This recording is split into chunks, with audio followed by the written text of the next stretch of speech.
4 required from 2. Satterthwaite in. Dunkley forward. It's a full toss, which is muscled into the leg side. Fielder running round. Won't get there. Dunkley smacks it away to win the game and win the series. A huge embrace from Catherine Brunt. They're standing all around Taunton. And England are victorious by 4 wickets. A thrilling moment to cap a thrilling series. Well, wasn't it entertaining? We were richly treated and rewarded, entertained for what was a really thrilling few days across that T20 series. 3 matches, England winning 2 games to 1 in the T20s, and now our attention turns to 5 one-day internationals between England and New Zealand women. This the first Royal London and ace one-dayer played in Bristol under cloudy but mainly blue skies. Happily, the forecast is set fair and we are ready for what should be a really enjoyable 5 matches. If what we saw in the T20s was anything to go by, then we really should be in for a treat. We've had that series won by England 2-1, and now a really significant block of 5 matches, because the countdown very much on until the World Cup that is played in New Zealand in March next year. But this set of 5 matches is 5 out of 8 of the scheduled ODIs that England have ahead of that tournament. So this little set of games will go a long way towards Lisa Kiteley and Heather Knight knowing who their starting 11 will be for that title defence early next year. We've had the toss. New Zealand have won it and they will be bowling first. In the England side, there is a return to action for Kate Cross, also Lauren Winfield-Hill, 2 players that missed out in the T20 series, and 20-year-old off-spinner Charlie Dean makes her full international debut. Really exciting day for her. We'll get more on Charlie Dean, exactly what she can offer to this side in a moment. But first, let me also tell you about New Zealand, who have Lauren Down playing for the first time in this series, opening the batting. And happily, fast bowler Leah Tahuhu plays for the first time since April, having recovered from a series of injuries. The forecast set fair, and we're set for what should be a really enjoyable series. Alongside me, we've got World Cup winner Alex Hartley, and also Southern Vipers player and Trent Rocket star Emily Windsor is here too. Alex, first of all, a very good afternoon to you. Good afternoon. That was the longest introduction ever. There's a lot to talk about. There is. It's an ODI series with much significance. Yeah, I'm looking forward to it, and I love being at Bristol. Why? I just think it's a great ground to play cricket. Personally, I always had a bit of success here, but commentary-wise, we always get the pigeons. We do get the pigeons. We've got a lovely view. And for a game that's starting in mid-September, we're all set for a good day of weather as well, which is always a little bit of a worry at this time of the year. Emily, how are you? Yeah, very good. A bit nervous, actually. Yeah, as well. I can sense this. You've got a smile on your face, and there is just that air that today could be a really significant day for somebody you know really well. Charlie Dean, talk us through what the debutant can offer. Yeah, she's an absolutely fantastic player. I've had the pleasure of knowing her since she was about 12. She's like a little sister to me, really. A Portsmouth girl as well, so we'll get some stick for that. But yeah, she's an amazing cricketer, an all-round cricketer. She's a great off-spinner who turns the ball. She really does get revs on the ball, and she's also a fantastic batter. She's carded to bat at 8 here, but should she be called upon, I have no doubt she can offer this England team something in terms of runs as well. When did you find out that your mate was playing? Unofficially yesterday. She gave me a ring. Obviously, I've known Charlie for a little while, and it was very excited. She's so excited today, and her parents, or her dad's here today, but her mum's working. She's a teacher, so can't be here, so it's such a shame. So me and her dad Steve are going to be doing all the cheering. Yeah, and no doubt there'll be a lot of people that play around the London Spirit side, for whom she represented in the 100, and also the Southern Vipers team. They'll be keeping a very close eye on what happens today, the debut for Charlie Dean. Alex, what we saw in the T20 series was a series of matches that were actually a lot closer than I think we anticipated, particularly that second game, New Zealand winning it, but also the third game, which was really close, really interesting at Taunton. So this shouldn't be viewed as a series that England are going to just walk right over New Zealand. No, definitely not. I think that going into that 2020 series, we thought that England would be dominant. We thought that they would, go out there and win with ease, but New Zealand put up a really good fight. They put England under pressure. They've obviously done their research, and the first game New Zealand were off the mark, but they hadn't played cricket since March, April, whenever it was, when they played against Australia, so you could tell they were game time white.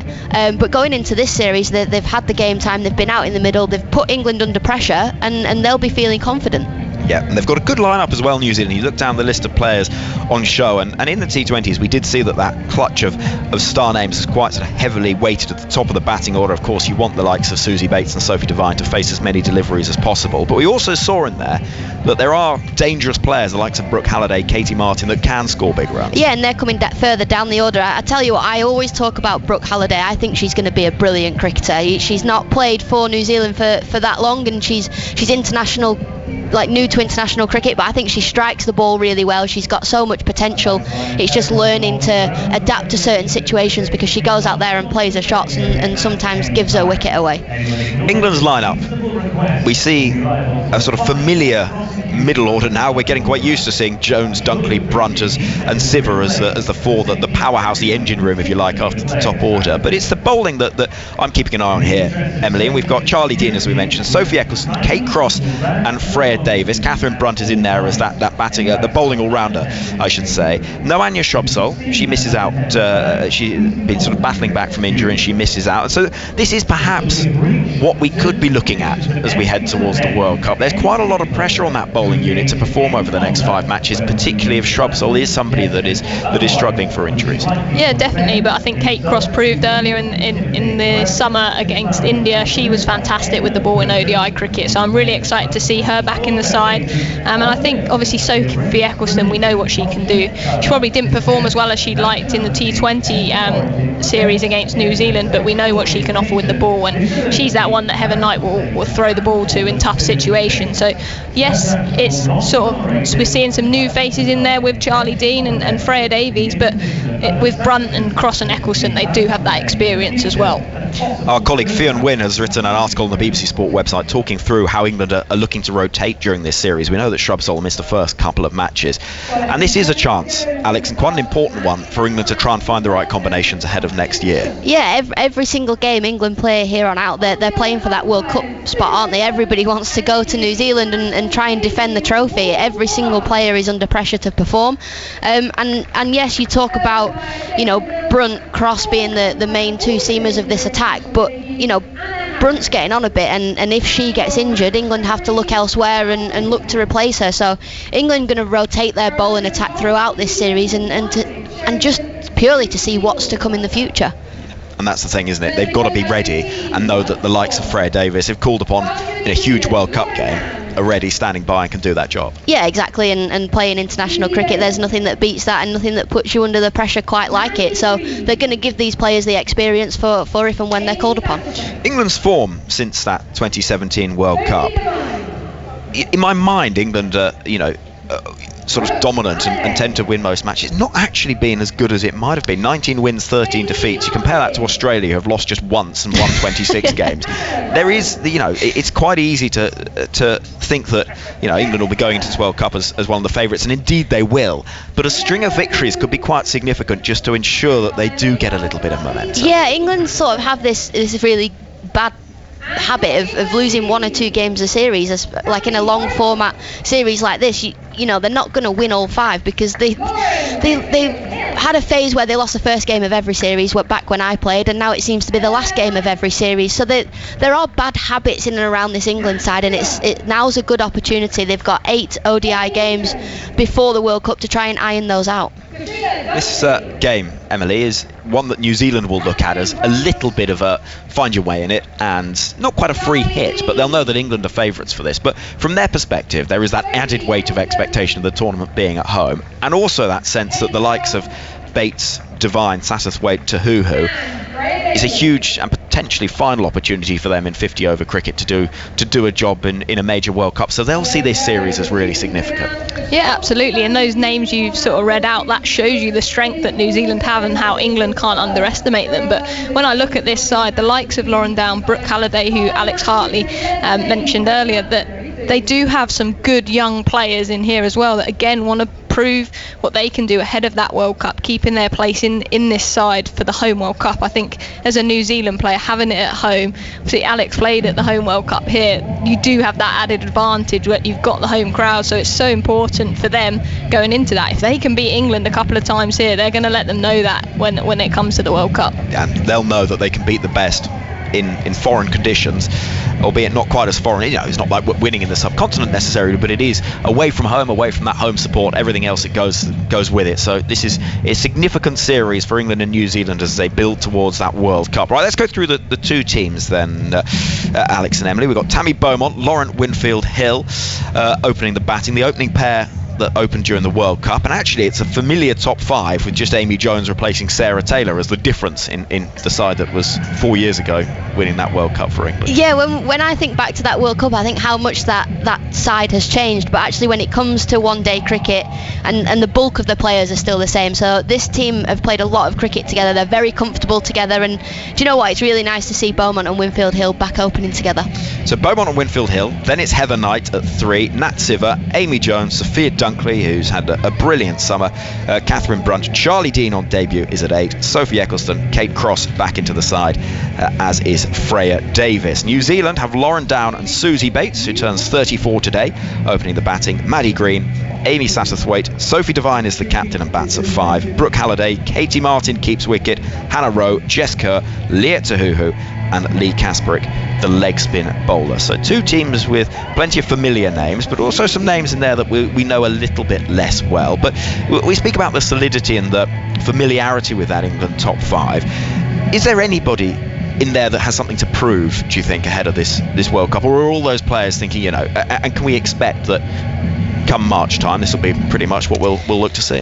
I think Winfield-Hill has something to prove. She's found herself in and out of the England side quite a lot since that 2017 World Cup, so she'll want to go out there and prove her point, prove that she's still good enough to play for England. It's always hard when you get dropped and you're in and out of squads and you spend a lot of time mixing the drinks, and then you get given your opportunity and you put so much pressure on yourself. So she's had a few games back opening for England, but she still has a point to prove. I think the likes of Beaumont, Knight, Siver, Jones, they're the first on your team sheet.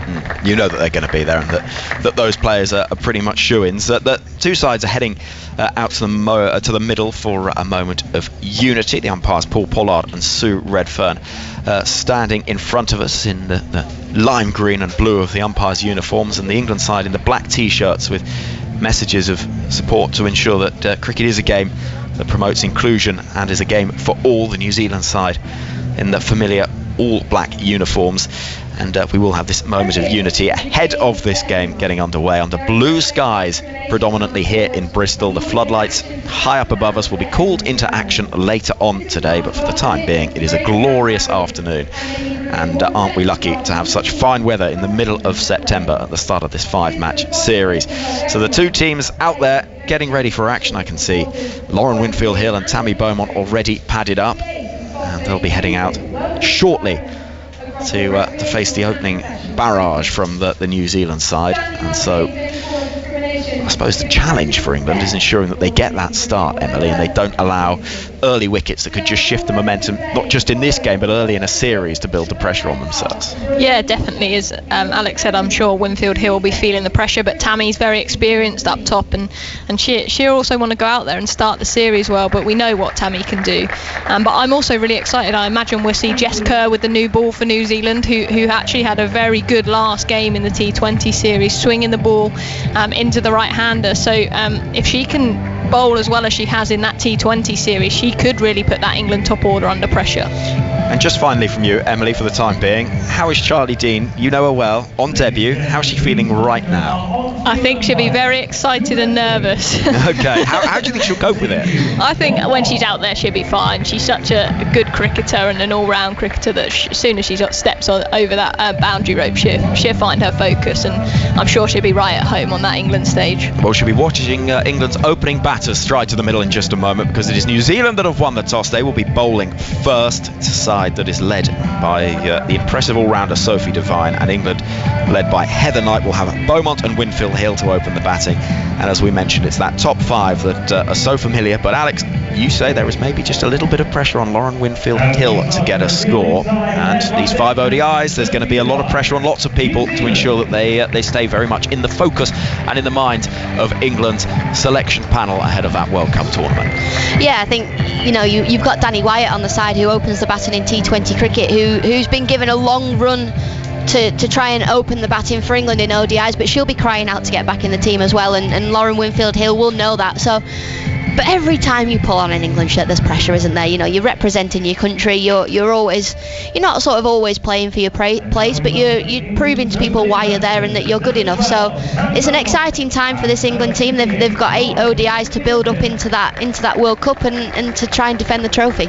Here come Lauren Winfield-Hill and Tammy Beaumont. This is a ground that tends to bring runs, Alex. What are we expecting to see? What's England's approach going to be? I'm going to get out of the way. Ali Mitchell's going to take up commentary after some more from you. Well, that's my microphone you just turned off. You said it was a ground that is runs, so we're expected to see runs. It looks like a decent wicket. Obviously, we've not had a chance to go out and look at it, but there is always runs here. I remember in 2017, I think South Africa scored 320 and England scored pretty much similar. So it's one of those grounds where runs come quite naturally. So it's going to be a case of, can the batters get past the swinging ball? We know Jess Kerr swings the ball in towards the right-hander and Devine away from the right-hander. So can England get past that and then look to build throughout the rest of the innings? Afternoon, Alex. Good afternoon. It is the afternoon, just about, isn't it? 1 o'clock start here at Bristol, and Phil Long is with us as well, scoring. Afternoon to you. Afternoon, yes. Alex has given me a chance to remind everyone that the highest aggregate ever in a women's ODI was here against South Africa. It was a game you mentioned. 678 runs we saw that day. Wouldn't that be nice to see that this afternoon? That would, and that was one of those days where you just don't want to look at your bowling figures. It was a cracker of a match, wasn't it? The sun is shining. There's some white clouds above, but there's a lot of blue as well. And Sophie Devine with ball in hand to open the bowling for New Zealand. Down at the far end. 2 slips in place and the gully. And we're getting things underway. Nudge behind square, and Lauren Winfield-Hill is off the mark with a single down towards the boundary in Hannah Rowe Field. So up and running. Not too many people at the moment, but hopefully today goes on, we might get a few more in. I mean, we say this, Alex, don't we? I mean, everything is sort of in comparison, isn't it? And we're used to the 100 matches where we saw crowds full, and yet this is probably average, isn't it, for England internationals over the years? Yeah, it is. It's a bit disappointing, isn't it, to not have a full capacity crowd after the momentum that the women's game built on the back of the 100. But we move to next year, and hopefully we'll see more people attending. Beaumont on strike for the first time. Devine bustles in, looks to play, changes her mind at the last moment, goes through to the keeper. Looks as if she was shaping, so perhaps I'd look for an early cut if she could. But no run. She wanders down the pitch, has a little chat with Winfield-Hill and a prod of the pitch. What do you reckon to this surface, Alex? Because from the look of it, it sometimes looks at Bristol, it appears to be quite green, but it's we know it does often have a stack of runs in it. Yeah, and this time of year as well, quite often the wickets get tired. Devine in again, left alone. Beaumont taking a huge stride forward to watch that one go through to the keeper outside the off stump. So the groundsman maybe just keeping a little bit of grass on to try and hold it together. It'll have been played on a lot of times, but the wickets here are normally brilliant. They normally bring lots of runs, as we say, but we're getting into late September and we've still got 5 games to go. Exactly. There's so much cricket still being played domestically around the country, as well as this international series. Devine in once more, straighter on the drive square, beating points. And this will be the first boundary for Beaumont. That ball has raced across the outfield, away to the stand square of the wicket. Through point, 5 without loss. Beaumont off the mark with a boundary. Sophie Devine there just getting her line wrong, but she won't mind that. She's got 2 slips and a gully, so she's wanting Tammy Beaumont to try and drive the ball through the covers to bring the slips in play. But Beaumont straight out the middle of the bat and straight past backward point. Yep, sweetly struck. And Devine, blonde hair, coming in up past the umpire. Right arm over, outside off stump again, left alone by Beaumont that time. It's a little bit hard to tell the exact degree of swing or shape that Devine's getting, because we're not directly behind the bowler's arm here. As it stands, we're sort of behind what would be a sort of first slip to the left-hander, so a little bit off skew. Yeah, we're at a funny angle, aren't we? But we can have a look actually on the TV replay and just see if she's getting much in the way of shape. As she's in now, a little straighter that time. Beaumont coming forward, looking to work it into the leg side. The ball rolls up to mid-on to end the over. So Devine is working her way into her job. 5 runs on the board for England then, the first over completed of the 50.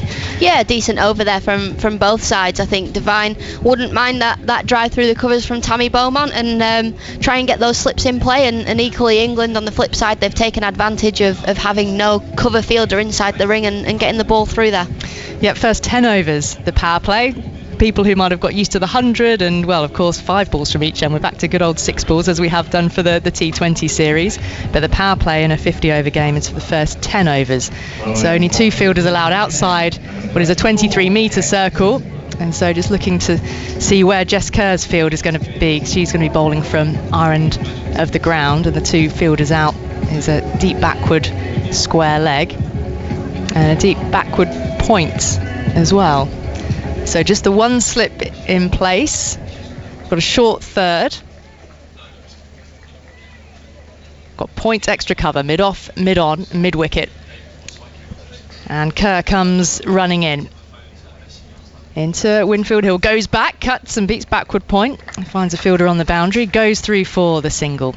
When you talk about plenty of runs coming on this pitch, I'm sort of hoping that there won't be too many big sixes, because both Steve and Finn and I have parked our cars over on the car park to the side of the ground, which is, well, actually when Beaumont's batting from this end you feel quite safe, but if she was sort of go for a big pull shot from the pavilion end, then you sort of wonder if you windscreen is in danger. Yeah, I mean, you've got to be unlucky, haven't you, for your car to be hitting the car park. You never know, though, one bounce into the windscreen. Well, that's it. Could ricochet off anything, couldn't it? I tried to go as far away from the fence as I could. In now, Beaumont stands, bat poised, comes forward to a ball and off stump, and it's a defensive stroke really, but the ball runs away off the outside face of the bats, just opening it touch down to short third, and she takes another single, 7 without loss. Yeah, it's good batting that from Tammy Beaumont, knowing that the ball's not quite there to drive the in swing of Jess Kerr, so she just leans on it and knocks it into the offside for 1. And something these two do so well with each other, because they've batted so much together, is they run really well, they communicate well, and they just know when the other one's looking for that single. Slip has moved wider to a gully position. Kerr, right arm over now, the medium pace, going back and defending. It's a touch of shape from the right armour. It's fielded on the offside and there's no run. Where did you manage to squeeze your car in? Did you drive to the ground today or did you get a lift? Oh, we had a disaster. Oh, really? So another one? There was a car disaster earlier in the summer. Yeah, as we were trying to get out of the car park at the hotel, there was a car blocking the barrier, and the barriers weren't working. So that's usually me. I'm usually the one blocking people so getting out of the hotel car park. We had to get an Uber. Oh, disaster. Well, easy to, well, you don't have to worry about parking at the ground then, do you? Got to get home. Kerr in fuller, driven beautifully through the covers, and this will be 4 for Winfield Hill. It was pitched up, and a flourish of the bat, and the first boundary for Winfield Hill. England 11 without loss. Phil. Yeah, 1,000 ODI runs for Lauren Winfield Hill. She's the 19th England batter to achieve that in women's ODIs. And she'll really be wanting to solidify her place, won't she? You know, again, just in and out of the side, but playing her role as she did in the 2017 World Cup win. Yeah, she will. And if you look at her form in that T20 World Cup, she's actually playing with a broken wrist as well. Kerr in, going back into the offside, fielded at short extra cover and no run. So a broken wrist. Yeah, so in a warm-up game that we played, Leah Tahuhu just bowled a ball back of her length and it smacked her on the wrist bone and broke her wrist. So before every single game that she played, she was having to have an injection to numb her wrist, and then she was going out and playing. She was in so much pain, and she didn't have the best run of form, but not very many people know that she played that whole World Cup with a broken wrist. Yeah, it definitely was kept quiet at the time. She waits down at the, well, on the drive now, Winfield Hill. Down to third. Throw comes back into the keeper, and she's 3 for the single to end the over, so she's on 7, Beaumont on 5. England 11 without loss after the opening 2 overs, so a brisk start, picking up a boundary in each of these opening 2 overs, and they'll be happy is to get the runs flowing at the start of this innings. New Zealand have got to just think, right, where can we maintain this control from? Yeah, it's always that fine line in the power play. When the ball's still swinging, you need to be attacking, you need to try and get your slips in play and put a little bit of pressure, and then equally for the batters, they need to take advantage of the power play and try and get that run rate as high as possible and score as many as they can in the first 10. Devine to continue with the bank of, well, are they retirement flats? We always sort of refer to them as retirement flats, but why would you be retired to have to own a flat on a cricket ground? That's true. They're a wonderful bank of flats, and Devine is in outside the off stump and left alone, wide signalled. Yeah, but it started wide and just maybe moved a fraction away from Winfield Hill as well. I think it'd be a great place to have a little home, second home even. Yeah, I'd love that. Second home. Somebody's earning nice money. Well, I would have to have one home. I wasn't suggesting that I would. But no, I'd love a flat. Out. Yeah, let's go halves. I love a flat on a cricket ground. The sun's shining, you can sit on the balcony. Devine in up past the umpire. Bowls now, leg stump whipped away along the ground though to deep fine leg. Throw comes back in and Winfield Hill is able to take a single. Well, you've definitely got to like cricket, haven't you? Because you've got to be happy with the day-night matches, the floodlights when they come on, the music. You always get that at club grounds around the country where people have bought houses on the back of a cricket field and they get annoyed when, on a Saturday there's cricket balls flying into their garden. And you think, yeah, you knew that, didn't you? Maybe taking a little bit of pace off Devine, pushing forward Beaumont, and happy to watch it go through again and no run. Of course, there was the gentleman who lives behind the ground at Chelmsford, and when we were there for the first T20 of this series, I'm not sure what it was he was protesting about, whether it was the fact that there was some scaffold gantry placed it's because he couldn't see the cricket because of scaffolding. So he decided to play extremely loud rock music all night, heavy metal even. Pushed outside the off stump again, left alone by Beaumont and taken by the keeper, Katie Martin, moving across to her right hand side. Yeah, it was a very noisy protest. It was. I forgot about that, and then I had so many messages saying, what's going on? I was like, oh, just some guy behind us, ignore him. Yeah, his taste of music could have been a bit easier on the ears. That'd have been nice. Devine comes in at past the umpire, who's wearing an outstanding hat today. As Devine is in, takes some pace off that slower ball, pitching it right up in a half appeal for LBW. I think it was for a slower ball Yorker. Managed to float it right in on the toes of Beaumont. Did she manage to get the toe end of the bat down in time? But certainly taking some pace off. Taking some pace off. I'm not having that any bowler in the first 10 bowls a Yorker on purpose though. And the in-swinger there from Devine, but it was just shaping down the leg side, missing leg stump. Certainly got a decent amount of shape on that, swinging into Beaumont. Devine in again now. Beaumont goes back and shoulders arms, raises that bat high above her head to allow it to shape through to the keeper. And no run. It's brilliant bowling that from Sophie Devine. So she's bowling away swing to Tammy Beaumont and looking to try and get the slips in play, and Beaumont driving through the covers and then surprises her with the in-swinger. And then straight away the ball after bowls the away swinger again. Beaumont having to do a little bit of second guessing now as Devine is in full, and that's gone through the slips. It was catchable height. They're going to take one, and it's left for Tahuhu to field from deep third. But that flew between first and second. Maddie Green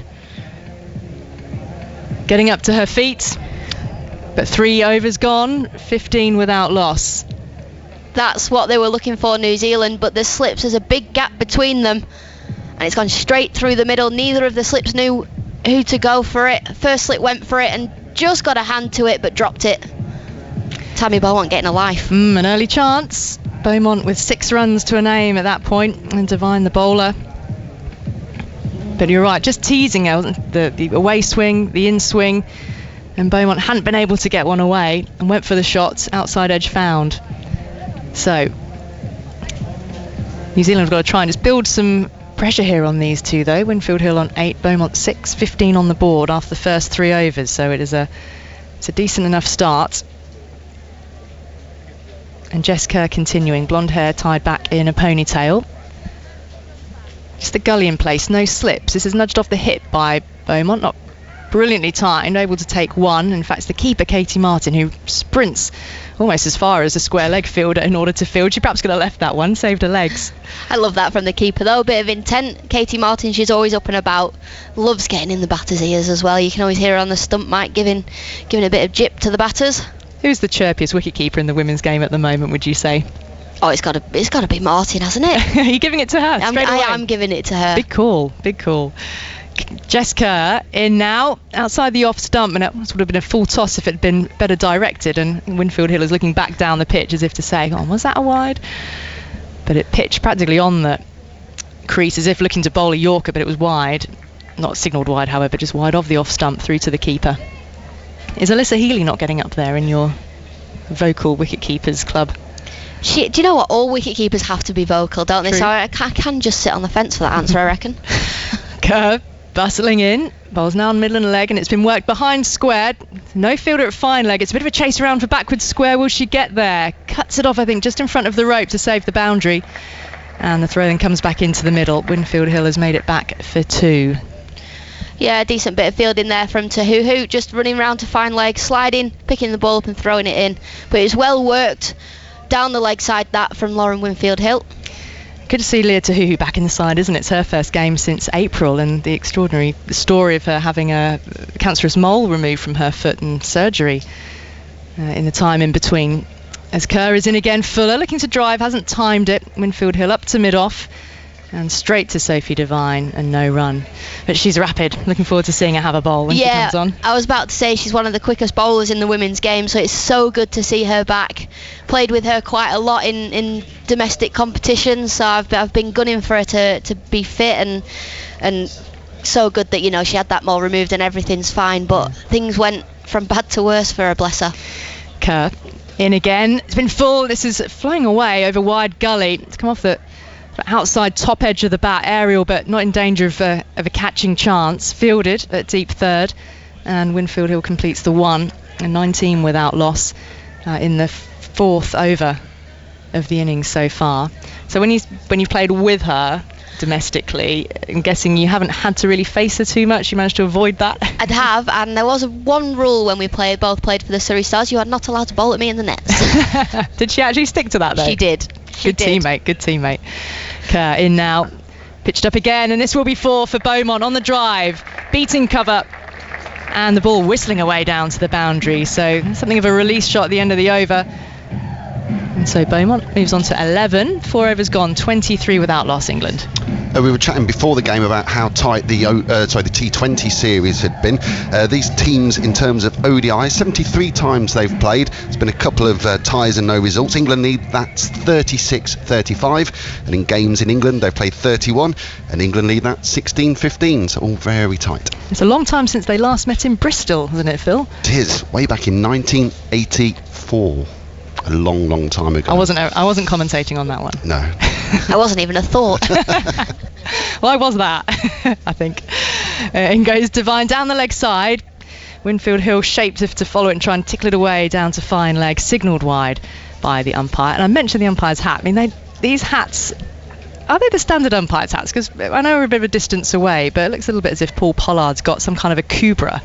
You know, like the Australian sort of stockman's kind of hats, like a real big, dry as a bone. It does. It looks a different colour, doesn't it? Yeah, sort of a leathery brown. Devine in, swapped into the offside, shout of no. Winfield-Hill holding up her glove in bright sunshine here. Yeah, looks like he's ready for a downpour at any moment, but fortunately, I don't think we're going to get any rain today. They're kind of September umpires' hats, aren't they? You wouldn't wear them in midsummer, but yeah, it looked like they're ready for maybe a chilly one. If I was an umpire, I'd have a hat for each month. Per season. Like I've got a suit for each game. You do, don't you? I've got a fair few hats, but they're all summer hats. Outside the off stump, Winfield-Hill letting it go, but wide. So we've had a wide down the leg side, and now Devine overcompensating, pushing it too wide outside that off stump. And then you get to late September, I'd have one of them umbrella hats. You know, an umbrella or a sombrero? Do you mean no, the actual umbrella. Because we are guaranteed some rain in September. You need to make sure it's a clear one so you could actually see, because that could hamper you otherwise. Devine in now to Winfield-Hill down the leg side. That's another wide. Really struggling with her line during this over. She had bowled really quite a good over to Tammy Beaumont with her swing and having good control of the swing the previous over. So what's gone wrong? Yeah, and that's the danger when you're bowling away swing and then trying to surprise the batter with the in swing, and she's just getting her line wrong, and she's got to be clear at the top of her mark which delivery she's bowling and when. 2 slips in a gully in place for Winfield-Hill. She stands tall. Devine in. That's better. It's outside the off stump. Tight enough. It's not called a wide. Through to the keeper, and no shot offered by Winfield-Hill. In fact, now the umpire is walking down the pitch. Is he just giving her a friendly warning for running on the danger zone? I don't know whether he's actually warned her, but he's just done that umpire thing where they wander forward and walk on the danger area in question. Maybe that's just a soft signal. Difficult to know whether he's actually issued a warning. Devine in again, floats one in, takes some pace off. It turns into a low full toss, which Winfield-Hill punches up to mid-on, but along the ground isn't able to capitalise. And now Beaumont wandering down the pitch to have a word with her as well. Plenty of gaps through the onside here. If she gets one that's straight or on leg stump, can whip it away and find the boundary through mid-wicket at the moment. Devine looking to try and bowl to this more heavily stacked offside field. Right arm over now to Winfield-Hill, who is forced to defend into the offside. Picked up and no run. Much better that from Devine the previous 2 deliveries. Much straighter bowling the away swinger. Yeah, it's a little bit early, isn't it, in a spell to be struggling for line. I mean, when you think you've had a couple of overs and you've settled, you don't expect then the sort of 3rd over of a spell to suddenly go awry. Yeah, no, you don't, but it can happen. Everybody's human. It's just one of those things. Devine in, Winfield Hill awaits outside the off stump. She lets it go through to the keeper. Does it feel that the pace of the game is very different suddenly being thrust to 50 overs, having gone from 100 to T20? Honestly, I cannot tell you. So we went from the 100 back to playing T20 and then back to playing 50 over cricket. And when I was playing, I was looking at the scoreboard going, it must be nearly over now. 13 overs had gone.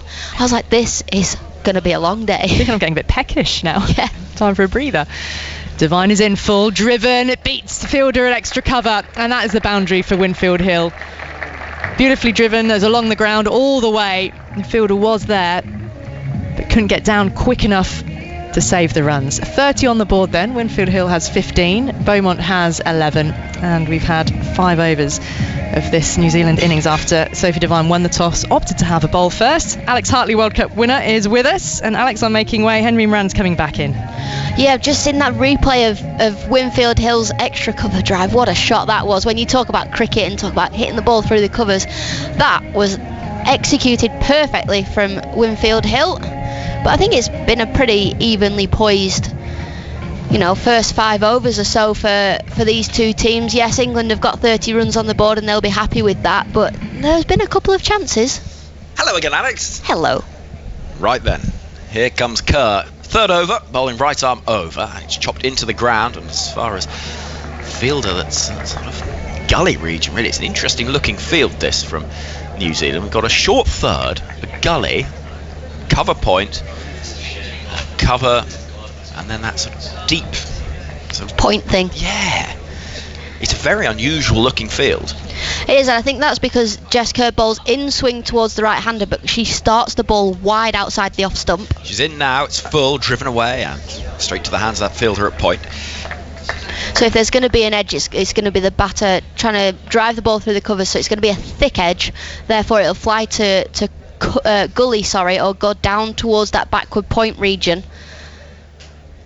And so there's logic to all this. It's carefully thought out as a plan. There is.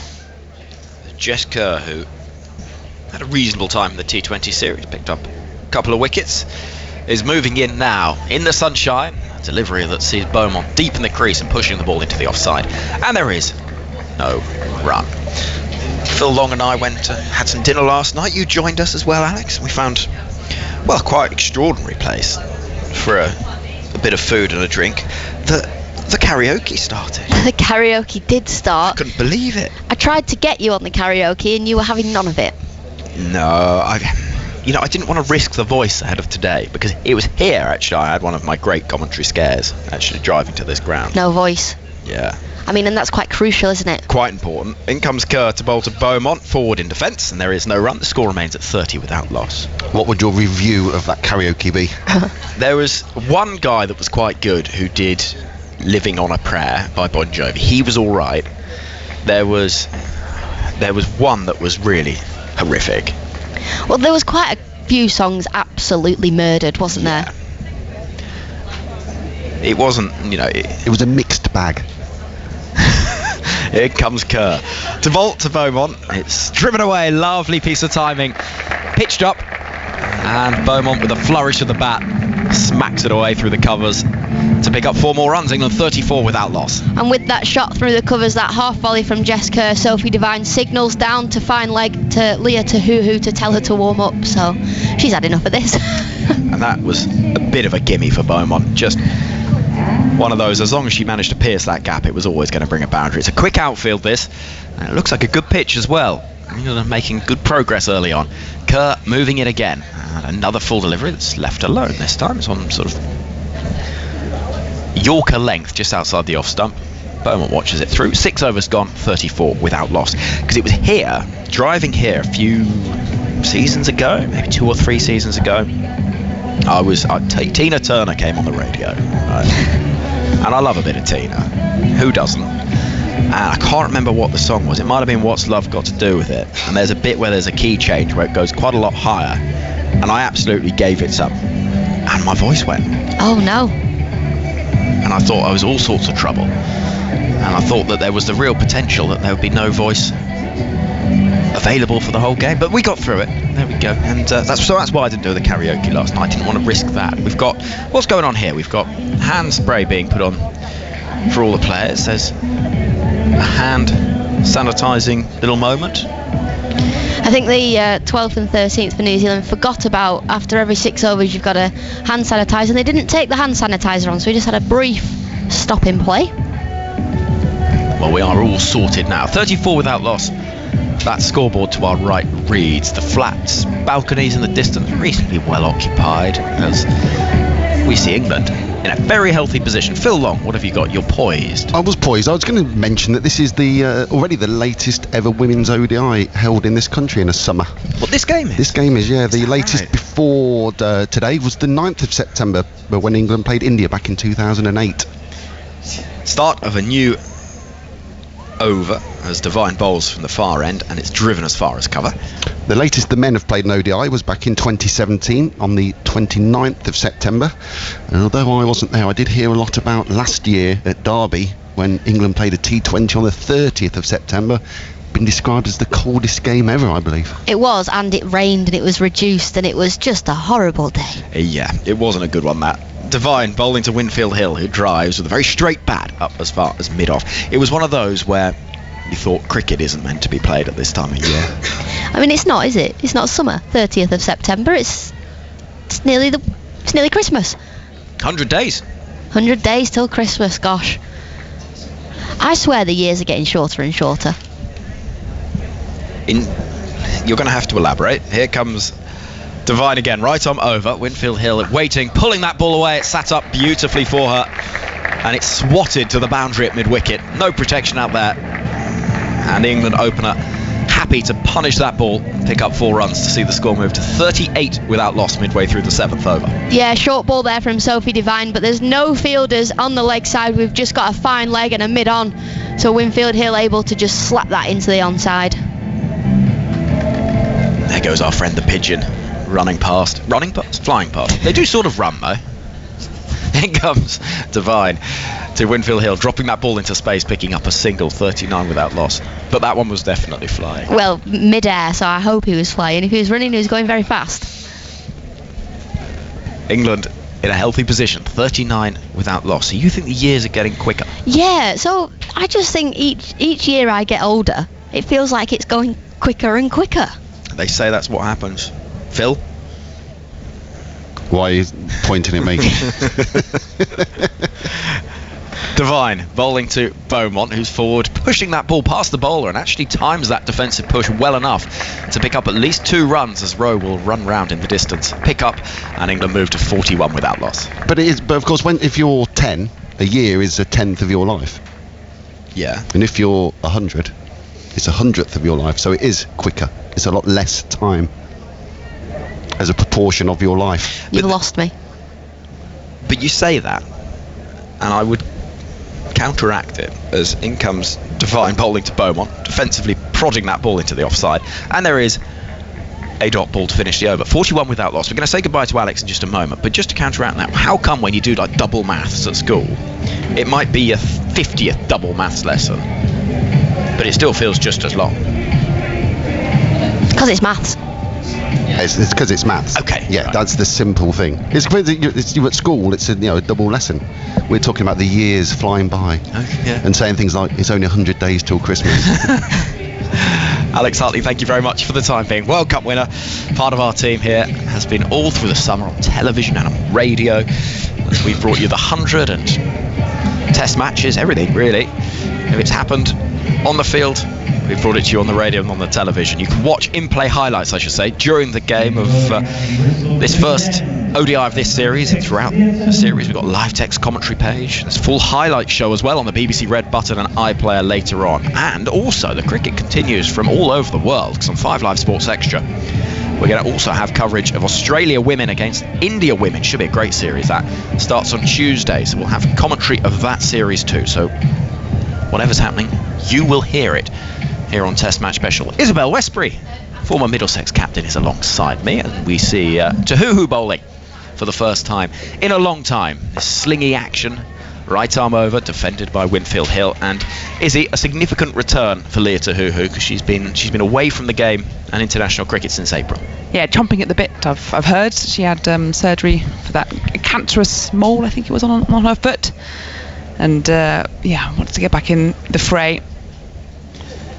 Tahuhu, number 6 on her back, runs away from us past umpire Redfern, drops it short. That's nicely played by Winfield, riding the bounce, running the ball down to deep third, and it is 42 without loss. I was reading about the operation and surgery that Tahuhu had, and not too much detail, I heard. Well, I was wondering why, in some ways, how long it had been, because it had been quite a while, but apparently there was the requirement for skin grafts and all sorts, and it was actually really quite a significant amount of surgery that was required, multiple operations. And not that surgery anywhere is good, but it feels like a really irritating place to have an injury or to have scars on the sole of your foot.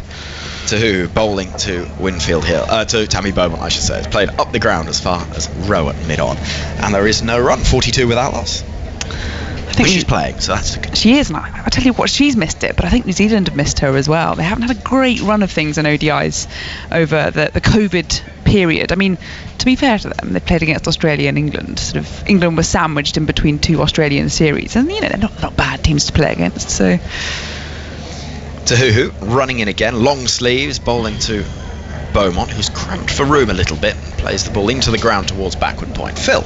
Yeah, as Izzy said, they've played Australia on a number of occasions. Australia on this incredible run of 24 consecutive ODI victories, so they're a tough nut to crack. Quite irritating neighbours to have when you're constrained to only playing sort of countries within your geographical neighbours. Then Australia, they're a bit irritating, aren't they?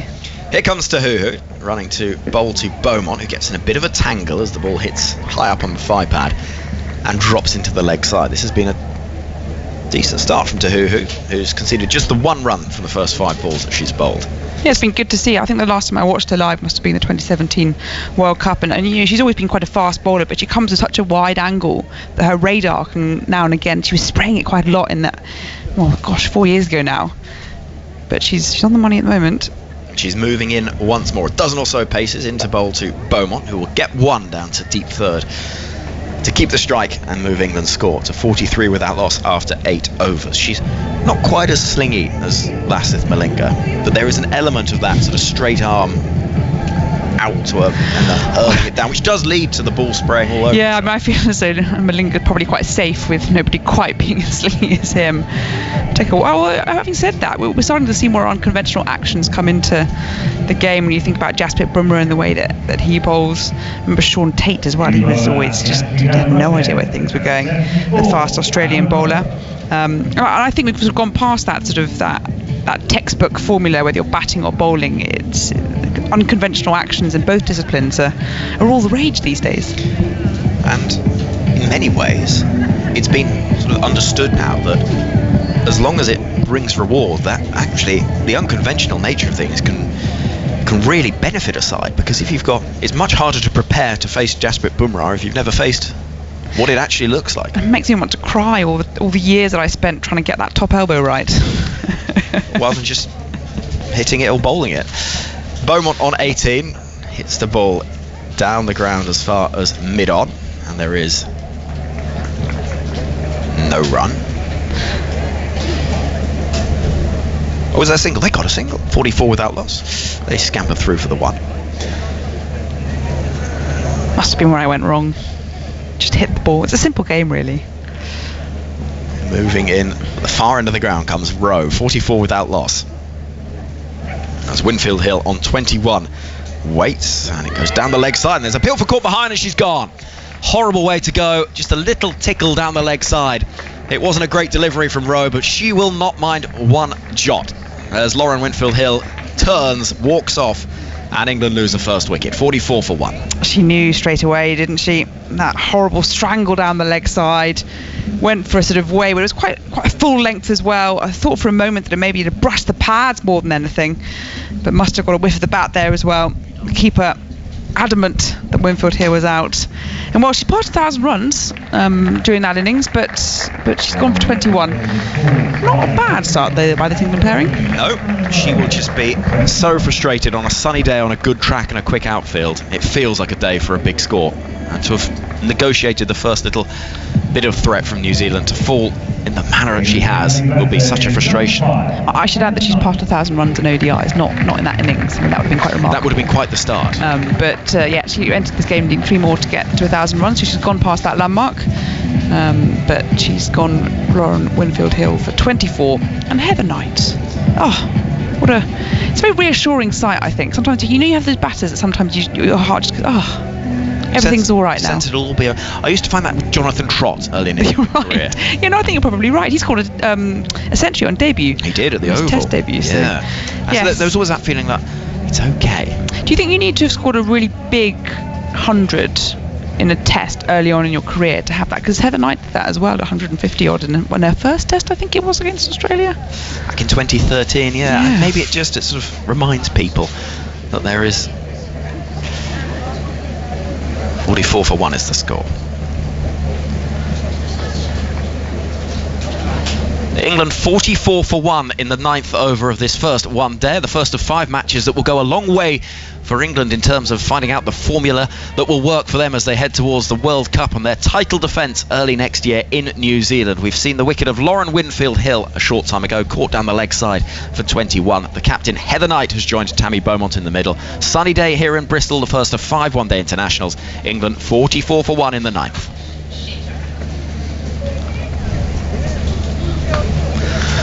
As we see next delivery, which is defended into the offside by Tammy Beaumont, and the score roll sees England 45 for 1 now, and 2 balls left of the 9th over, and in a healthy position, is he? But they'll know that a couple of wickets will just put a bit of pressure on. Yeah, I mean, England's tail bats deep, but of course ODIs are a whole different ballgame than the T20s, and they run a little bit too close, I think England will feel. Rowe is in, bowling to Beaumont, who defends again. There's no run. I found a real gem this summer in Sophia Dunkley. Absolute beauty of a summer she's having, both in international cricket, 100 or anything, but that middle order, you sort of, again, another batter that comes in and you think, right, she can do this, she can finish it off, as she did in that third T20, bringing England across the line in the final over. But with the ODI World Cup, that's the one in the distance.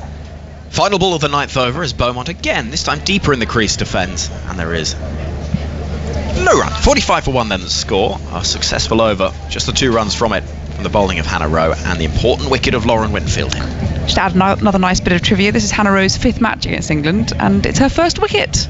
How wonderful. She'd bowled 20 overs across those 4 without reward, and finally she's got Lauren Winfield Hill. She has, and she is also one of the subject of one of the great cricket photos, because she's got a fabulous action, not unlike Jimmy Anderson in the way the head bows as she bowls, looking away from the direction where the ball goes. And this long blonde ponytail, the photograph captures it completely going over the top. Yes. And sort of, it looks like a kind of almost like a Van de Graaff generator. You know that effect when you put your hand on one of those things and the hair sort of stands on end. It's an amazing picture, and I would recommend, if you can dig it out, having a look at that. Hannah Rowe, the New Zealand fast bowler. We've got a moment of pause as Sophie Devine, she's got her feet out. It is a nice day in Bristol. Devine is not that nice. barefoot on the outfield, but she is now putting her socks and boots back on, as we're going to see Tahuhu bowling at night. It's been all seam thus far from New Zealand, as we see somebody on the flat in one of those flats far into the ground. There's a gentleman in a blue shirt who's just made his way out of his what a flat, lovely afternoon, finding a seat, pouring himself a drink, as in comes Tahuhu to bowl to Knight. Swinging delivery defended it to the leg side. When you said Tahuhu is bowling at night, I was like, it's not night yet, it's daytime still. You got me, you had me. I looked at my watch, no, still 20 to 2. I like the way you need to look at the watch rather than look at the conditions. Well, you never know. I mean, although the nights are closing in. Heather Knight isn't closing in, but the nights are. They are. And I'm not particularly happy about that. In comes Leah Tahuhu. Right arm over to bowl to the England captain.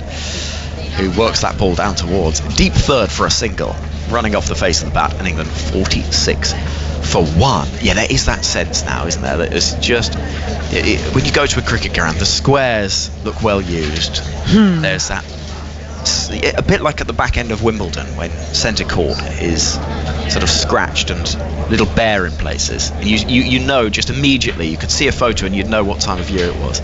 Tahuhu bowls a short ball which is left alone by Beaumont. She watches it fly past the grill, and there is no run. And of course all the men's county championship matches, when all of those that start in September, they start half an hour earlier. It's always sort of a sign, you think, oh dear, winter is coming. It really is. But it's gorgeous weather at the moment, and a far cry from what we had sort of this time last year with those T20s against the poor West Indies. Tahuhu bowling to Beaumont, who again plays defensively into the pads, and there won't be a run. This is a good spell from New Zealand, who are just building a little bit of pressure here. No loose deliveries for England to capitalise on, and it's exactly what Sophie Devine will want. Get that wicket and then build the pressure. Part of me thinks as though that the England schedulers do it deliberately. I think the men's West Indies side had to go, or was it Sri Lanka? They had to go up and play in Durham, sort of in freezing cold conditions in April. Tahuhu into bowl to Beaumont, who ducks out of the way of a bouncer, but is signalled wide by umpire Sue Redfern. Now we need to discuss the hats being worn by the umpiring pair. It's been briefly mentioned, but it's like they've just nipped down to the Indiana Jones shop, isn't it? Do you think they're leather bound? They're proper. Repel the rain and all that. Yeah, they really are. I'm quite jealous of them actually. I reckon. Get hold of one of those. In comes Tahuhu. This is defended once more, no room for a run. One it can't be taken, and Beaumont wanted it, but it wasn't there. 47 for 1. I quite enjoyed during the 100 that all the teams had their own colourful floppy hats if they wanted them. But these are sort of leather, wide-brimmed hat. They are proper Indiana Jones, sort of Indiana Jones and the Noble of Doom. Yeah, it feels as though they're expecting rain, which is a bit worrisome. Tahuhu into bowl to Beaumont, who defends. It's a good over from Leah Tahuhu, right on the money. She's conceded just 4 from her first 2. That delivery up at 70 miles an hour. As we see the conclusion of the 10th, 47 for 1 is England's score. Isabel Westbury, some more thoughts from you, and then it'll be Emily Windsor. It feels quite well poised at the moment. I feel Leah Tahuhu coming back after a long break for surgery. A senior member of the squad has been bowling fast, bowling well. She's got that radar in check. And Hannah Rowe with her first wicket against England, that of Lauren Winfield-Hill in her previous over. 47 for 1. 10 overs gone. And England trying to build a platform. Heather Knight back from injury. Played in that third T20 in the 3-match series.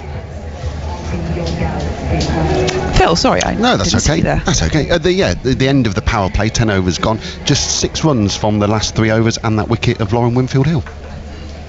In comes Rowe tonight, and that's turned nicely into the onside. They'll at least pick up a couple here. And may go all the way. Well fielded there on the boundary, and they just settle for 2. Knight moves to 4, 49 for 1.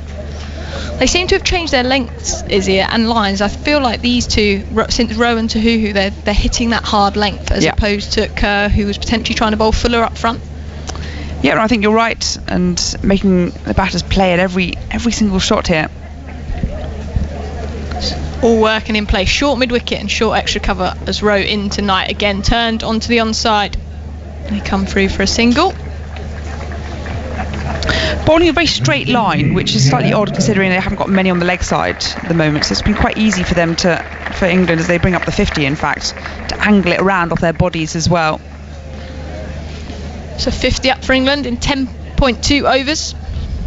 Say they're the happier of the two sides at the moment. I think so, and I think especially considering the depth of England's batting lineup. And the fact that they've all played so much cricket as well, England, compared to New Zealand. And we saw that in the first T20 when England absolutely smothered New Zealand, and you thought, oh dear, here we go again. Rowe coming in again from the Ashley Down Road end. That's forward in defence from Beaumont. No run.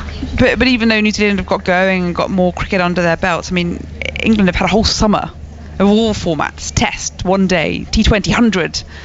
And the beauty of this domestic structure now, they can pick players who are in form. We see the likes of Charlie Dean coming into the side. She's got confidence, and players that have confidence are going to step up compared to the New Zealand players. She said he had not played much cricket as Rowe in again to Beaumont. That's a player miss outside the off stump. Beat the bat for the first time in this spell from Rowe. I feel as though I sort of flick like a pendulum when I think about how I perceive New Zealand to be in the sort of world standings. Because now and again I think, I underestimate them, and then you think, they should be up there with Australia and England and India, and then they disappoint you again. Rowe to Beaumont, that's a thick outside edge. They will come through for a single. To who does the fielding on the boundary. And when you think about some of the individuals that they have in their side, Sophie Devine, Susie Bates, of course, Satterthwaite, ever present at the crease. Dahuhu, you could argue as well. You kind of feel as though they should have achieved more. I don't know. Does that mean? Got a lot of experienced players. As Rowe in again tonight. That's cut away. Doesn't beat the dive in backward point. That's a fantastic stop there. And that's the end of the over. 51 for 1 England. 11 overs gone. But then equally, they haven't got the infrastructure, the resources, the sheer numbers, the volume of people in their country as well. When you compare it to the big three of world cricket, of Australia, of England, of India, and you think, fair enough. Maybe they shouldn't have achieved more. And looking at this side, is there any sort of younger players? We've mentioned obviously the senior players that really stand out to you, that especially obviously in the T20 series that we've just had. Any that you think are ones for the future? From New Zealand's perspective? Yeah, I mean, Jess Kerr, I think, sister of Amelia Kerr coming through. Nobody sort of ridiculously young, but new faces certainly.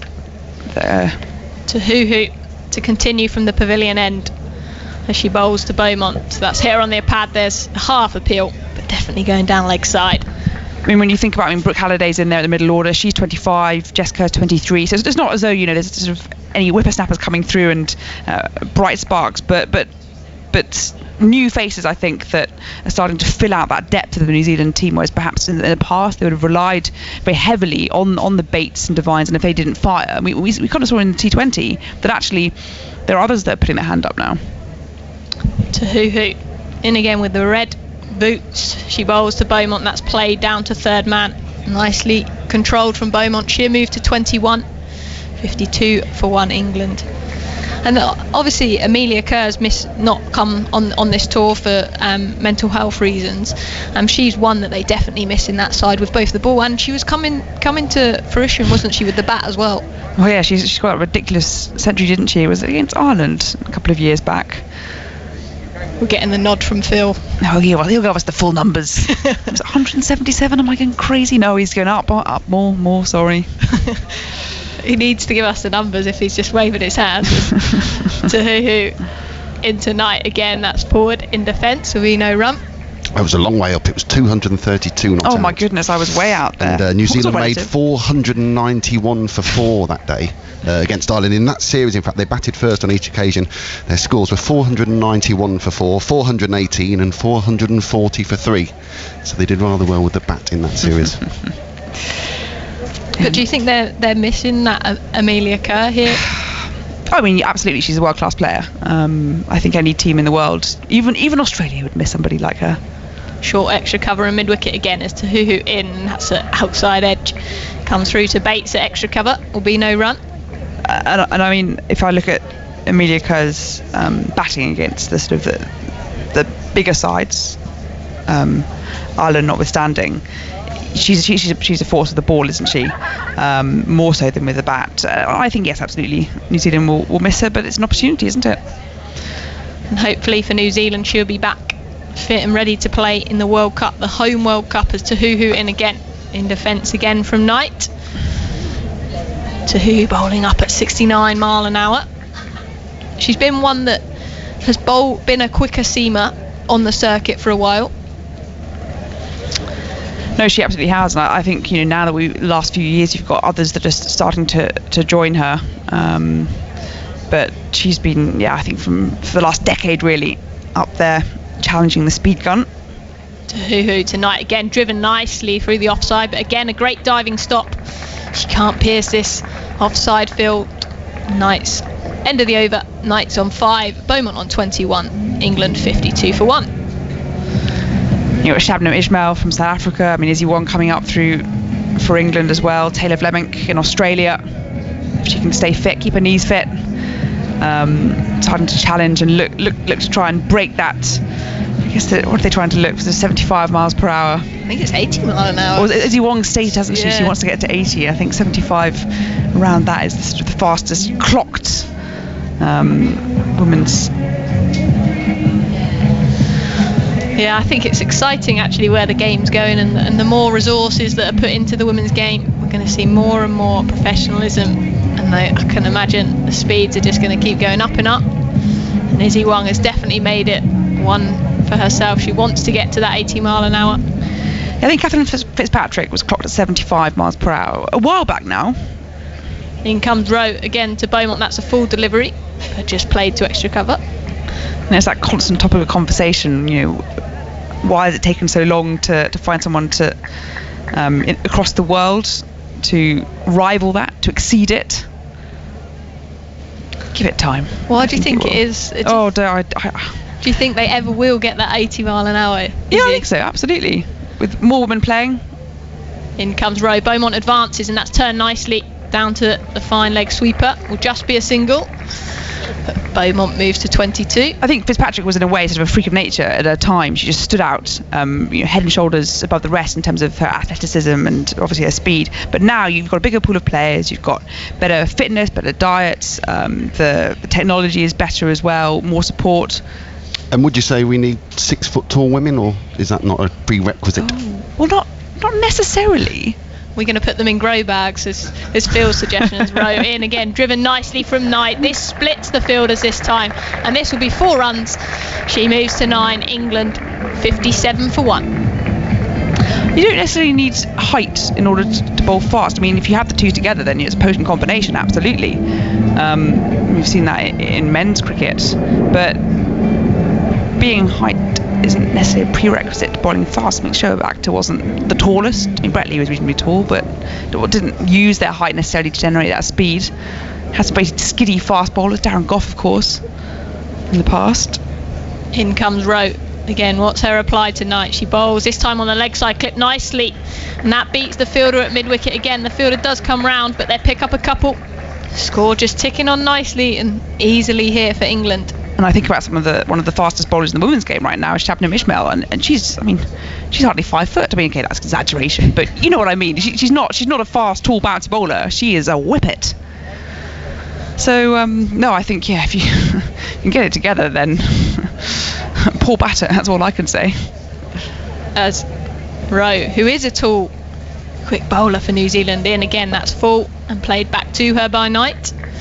6 runs from the over so far. Because in the men's game, you think that's where Jasprit Bumrah comes in, and Josh Hazlewood, of course.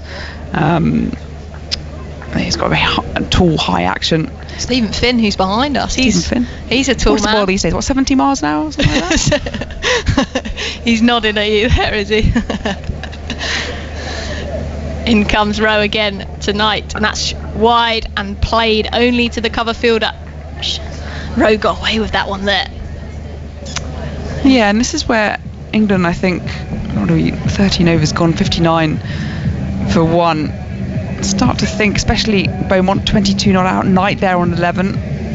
Start to just accelerate a little bit. You think about the batting power they have down here. I mean, Amy Jones has been really come into her own, really, hasn't she, in the T20s? We saw Nat Siver, of course. I mean, I've never seen anybody hit the ball hard through the covers. Sophia Dunkley with her breakthrough summer. Catherine Brunt, Charlie Dean. You were saying scheduled or slated to come in at 8, could possibly come in earlier, but I mean, she's got to have to arm wrestle Brunt to get there. I think there's only one winner there. I'm sorry, Charlie, but I'm only backing Catherine Brunt in that battle. So just a gully in place now as to Tahuhu in to Beaumont. That's hit her high. Won't be a single. Try to turn that into the onside. I feel like Tahuhu and Beaumont are having a really good battle here. Slowed her run flow, 22 off 41 now. And we talk so much about Tahu's slinging action, but she does seem to be coming in from a a higher angle, so seems to have a higher release point than she has when I last saw her, certainly. And this bouncy pitch doesn't take that much to get high up on the body of Beaumont. In comes Tahuhu to Beaumont again, let this one go. Slightly forward delivery, but Beaumont happy to let it past. 59 for 1. Talking of fast tall bowlers, of course, Carl Jameson that's come in for New Zealand in the past couple of years. I mean, he's another one that's got them both, both his attributes. I think England men, when they're thinking about going off to the Ashes in Australia, got a few injuries around their fast bowling cohorts. They're having to rely on height. To Beaumont again. This is attempted drive, but again straight back to her. A really exciting battle here at Bristol between New Zealand quick bowler Tahuhu and England's opening batter Tammy Beaumont, just slowing the runs. I think both the men's and the women's teams for England really going into the winter, I think, what is their best bowling combination? That's the question that's going to crop up a lot, because just as you might talk about the men's and Broad and Anderson. There's Tahuhu in again. That's played only to Gully at Amy Satterthwaite. You've got a similar veteran duo of Brunt and Shrubsole, and are they going to be the best combination going into the Ashes over the winter? Are they going to stay fit? And that's a question that's played both the men's and the women's sides, the two opening, the spearheads of the bowling attacks. Shrubsole currently not playing. She's got an ankle injury. I saw her in a moon boot the other day. She wasn't in a boot today, which was promising signs. As Tahuhu into Beaumont, driven. That's a lovely shot out the middle of the bat. She doesn't even bother running, and the ball hits the boundary rope. 4 more to Beaumont. She moves to 26, 63 for 1. Her one there just slightly over pitched, didn't it, from Tahuhu? I think she knows that as well. She walks gingerly back to her mark, and Beaumont, she didn't have a great 100, but otherwise we saw her in that first T20 just 3 runs short of her century, playing superbly over in Chelmsford. Full of confidence from that knock as Tahuhu in again. That's on the leg side this time, turned nicely down to fine leg. Will just be a single. Hannah Rowe does the fielding. Beaumont moves to 27, 64 for 1 England, and that's 14 overs gone now. The sun's out here at Bristol. We're set for a cracker. Shall we talk about Tammy Beaumont and her record against New Zealand? Quite phenomenal, really. She's average is just now topped up at 75 against New Zealand. She's scored 520 runs against them. It's only her 11th innings, and a kind of niche stat that Izzy might like. Yes. There's only 4 players who've scored 500 runs against individual opposition in ODIs. It's Elise Perry against West Indies, Mitali Raj against Sri Lanka, Meg Lanning versus West Indies, and now Tammy Beaumont against New Zealand. 525 runs at an average of 75. She must be close against Pakistan as well, Tammy Beaumont. She likes just shy of 500. All right. So that's a girl in form, Tammy Beaumont for England, and as Phil said, she likes facing the New Zealand bowlers, and a change of bowling. Lee Kasperek comes into the attack and will be bowling to Tammy Beaumont as she bowls, and that's turned to mid-wicket. Will be no run, and there'll be a change in the commentary box as well. Izzy Westbury's gone, and we're joined today for the first time by Stephen Finn. Good afternoon. Good afternoon. What have you made of the start so far? Oh, it's been topsy-turvy, hasn't it, I think? A little bit. There's Kasperek in again to Beaumont. That's driven out to the cover sweeper. Will just be a single.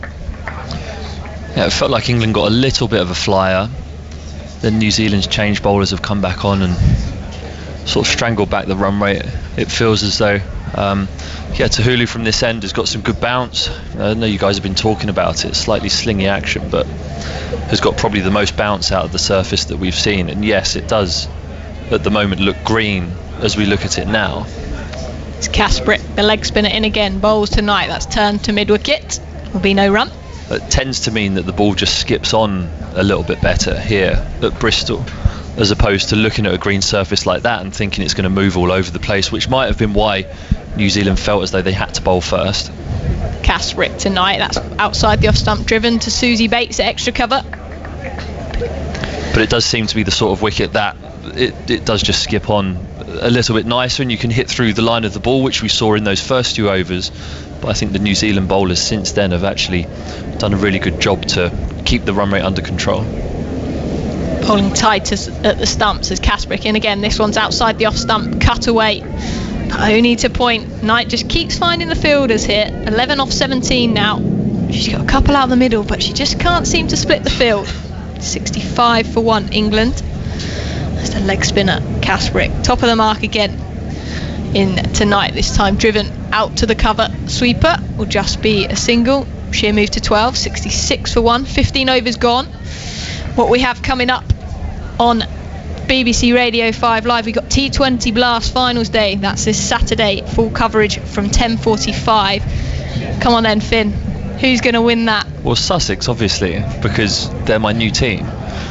Recently signed for Sussex, so there's absolutely no doubt in my mind as to who's going to win Finals Day, and I'm there commentating on it actually for the BBC on 5 Live, so I'll be willing them on. I might even bring my Sussex tracksuit just in case they win it, so I can get down there and celebrate with them. You can't lift the trophy. I can. I'll be true John Terry. Yeah, I've not even played a game for Sussex, and I'll be down there celebrating with them. Absolutely. But a few words on what a day Finals Day is and a change in commentary position as Alison Mitchell will join you. Yeah, Finals Day. It's one of the most prestigious days in the calendar for a domestic cricketer. Hopefully we're blessed with weather such as we're seeing today here in Bristol. Smattering of crowd, not full but decent attendance, enjoying the sun here in Bristol as the team do take drinks, with England 66 for 1 from 15 overs. A relatively good start, but you would say that it's the sort of wicket where you're going to need a good score to feel as though you're out of reach of the opposition. They've set a good platform. They seem to have smiles on their faces as they take drinks. They'll be relaying the information that they're finding out about the wicket back to the dressing room, and you'd imagine they'll be saying it's a good wicket, we need a lot of runs. Afternoon, Finny. Good afternoon. Steve, how are you? Very good, thank you, very good. Good. Talk of T20 Finals Day, and it didn't actually take me long in the car park earlier when we mentioned it. The first thing that came to my mind was me recalling my participation in the mascots race. Yes. In 2008. Yep. And how did it go? Remind everyone. Well, I ended up with a very sore coccyx because I tried to Fosbury flop the giant cricket bat, thinking there'd be some kind of crash mat on the other side, but there wasn't. Right. So I kind of landed hard on the outfield. That rather hampered me to be overtaken in the final stretch by Stumpy. I think Lanky, the giraffe, crossed the line alongside me. Yeah, I'm always suspicious of some of the counties during Finals Day, because you can tell the ones that take it seriously, because there almost should be a stipulation that the mascots have to wear their own big clumsy feet. Because I'm sure I thought someone ran it in trainers the other year and he just won it by about 200 metres. And I believe there was an inquiry afterwards. I can imagine, yeah, absolutely. It's like, it doesn't make any surprise to it. I began enjoying this. Drinks break is taking place, by the way, 66 for 1 after 15 overs. I started with giant floppy feet, but they were so floppy they flopped off halfway round. So I was then running completely barefooted because I'd actually forgotten my trainers and left them at home. So I think I was hampered on both fronts actually. But I was dressed as a giant yellow, well, it's called an orb, which is basically a giant yellow blob, a massive yellow ball. It's got to be hampering a couple of cartoon eyes. Yeah. Well, it hampered a lot of things, my street cred being one of them, if I even had any to start with. I didn't want to say anything. Yeah, you did well there. Right, we're getting ready to restart play here. So Heather Knight on 12, Beaumont 28. New Zealand opting to bowl first at the moment. They're struggling to take wickets with 66 on the board. And just Lauren Winfield-Hill, the only player out, caught by the leg side off the bowling of Hannah Rowe for 21. It's 44 for 1 in the 9th over. And now it's Tahuhu continuing. And now tonight bowls foolish length. She comes forward and defends into the offside. So again, it's quite an offside field here with a deep third back on the boundary. We've got points, deep cover back, catcher at short extra cover, and cover mid-off, mid-on. A shortish mid-wicket, and deep backwards square. 3 fielders on that leg side. Tahuhu at the end of her mark. Bright sunshine over the county ground at Bristol. Heather Knight on 12, faces up. It's a ball that maybe just cuts back in a touch, and she defends, going out to the offside and finds short extra cover, no run. It's a very stifling field at the moment, isn't it? Those 2 catchers at short extra cover, or it's not even an extra cover, I'd say, a short cover and short mid-wicket, because there is an extra cover fielder slightly more towards the ring on that catcher's right-hand shoulder. It means that whenever Heather Knight drops the ball and tries to run a single, there's always someone there to pounce on it. To Huhu, right arm over, it's on the leg stump and it's clipped away. It's running very quickly to the boundary as well, and at B4, out through deep mid-wicket, and that's the area she didn't want to bowl. With that field, as he said, stifling, runs on the offside. As soon as she just strayed, a little straighter, a little more onto leg, Heather Knight clipped it away easily. Yeah, lovely piece of timing. You could tell Heather Knight looked slightly frustrated in the last couple of overs, trying just to tap the ball on its head and get singles and get off strike. Hasn't quite managed to do it, but they're slightly over-pitched and leg side from Tahuhu. No fielder on the deep mid-wicket boundary. Knight on to 16, 70 for 1. Tahuhu in again, straight enough to be defended back up the pitch. And Tahuhu fields off her own bowling. A thin white headband keeping her hair out of her eyes. She walks back to her mark past Sue Redfern, who's one of the two standing umpires. Paul Pollard is the other for this match. Knight settles again over her bat, surveys the field and looks again over her left shoulder, and noting that there's a gap through square leg if Tahuhu does stray. Tahuhu in again outside the off stump, cutting one bounce though and into the hands of backward point. Doesn't field it cleanly but saves the run certainly. Gathers it the second attempt, and Knight's there rehearsing the shots. That gap at square leg is the sort of gap that if I was batting, there'd just be a person on my shoulder telling me that gap's there. You need to hit that Manufacture gap. something, anything. It's there. It's so big you have to try to, which might be what New Zealand would be hoping. But now, as we say that, the short mid-wicket fielder heads back onto the deep square leg boundary. Tahuhu in again. It's back of a length. Knight dropped it into the onside and then takes that quick single that she's wanted. And Tahuhu raced forward from a follow through to pick up, flang the ball back towards the stumps, missed. Knight was comfortably home, but that was the drop and run into the leg side rather than the offside. That was where the single was feasible. 71 for 1 then after 16 overs. Yeah, it's that the mid-wicket fielder going back onto the boundary there meant that Heather Knight could just rock back, open herself up and tap it into the leg side towards square leg, and takes an easy single which wouldn't have been on had that mid-wicket fielder been in there to stop that single. So by spreading the field and putting the fielders out on the boundary, it gives the batsman more opportunities naturally to be able to just rotate the strike, which will help the scoreboard keep ticking over. And here New Zealand, if they can stop England doing that, it means that it will force England to play bigger shots and take more risks, because they'll feel as though it's a good wicket and they need a certain amount of runs for it to be a good score. It's meant that Knight has kept the strike as Kasprick is in, and this has been swept past the vacant square leg out to the deep where there is a fielder, and the throw comes back in from the boundary, and there is a single then to rotate that strike and get a run off the first ball of the over. 72 for 1 in the 16th. Having seen Leah Tahuhu bowl, Steve, and we were listening earlier when Izzy and Emily Windsor were discussing fast bowling in the women's game. Interesting, good to get your perspective on what makes it a fast bowler. More loopy delivery, drops right down on the stumps, and Beaumont lays her bat on it and is able to take it a single, deflecting it to short third. It's fielded. She's added 1. 73 for 1 in the well, I 17th over. I think they made a good point actually, that there's such more acceptance. Kasprick in again to Knight's forward up to mid-off, no run. There's so much more acceptance of individuality now, I think, than there maybe was 15 years ago when, say, I was coming through the system.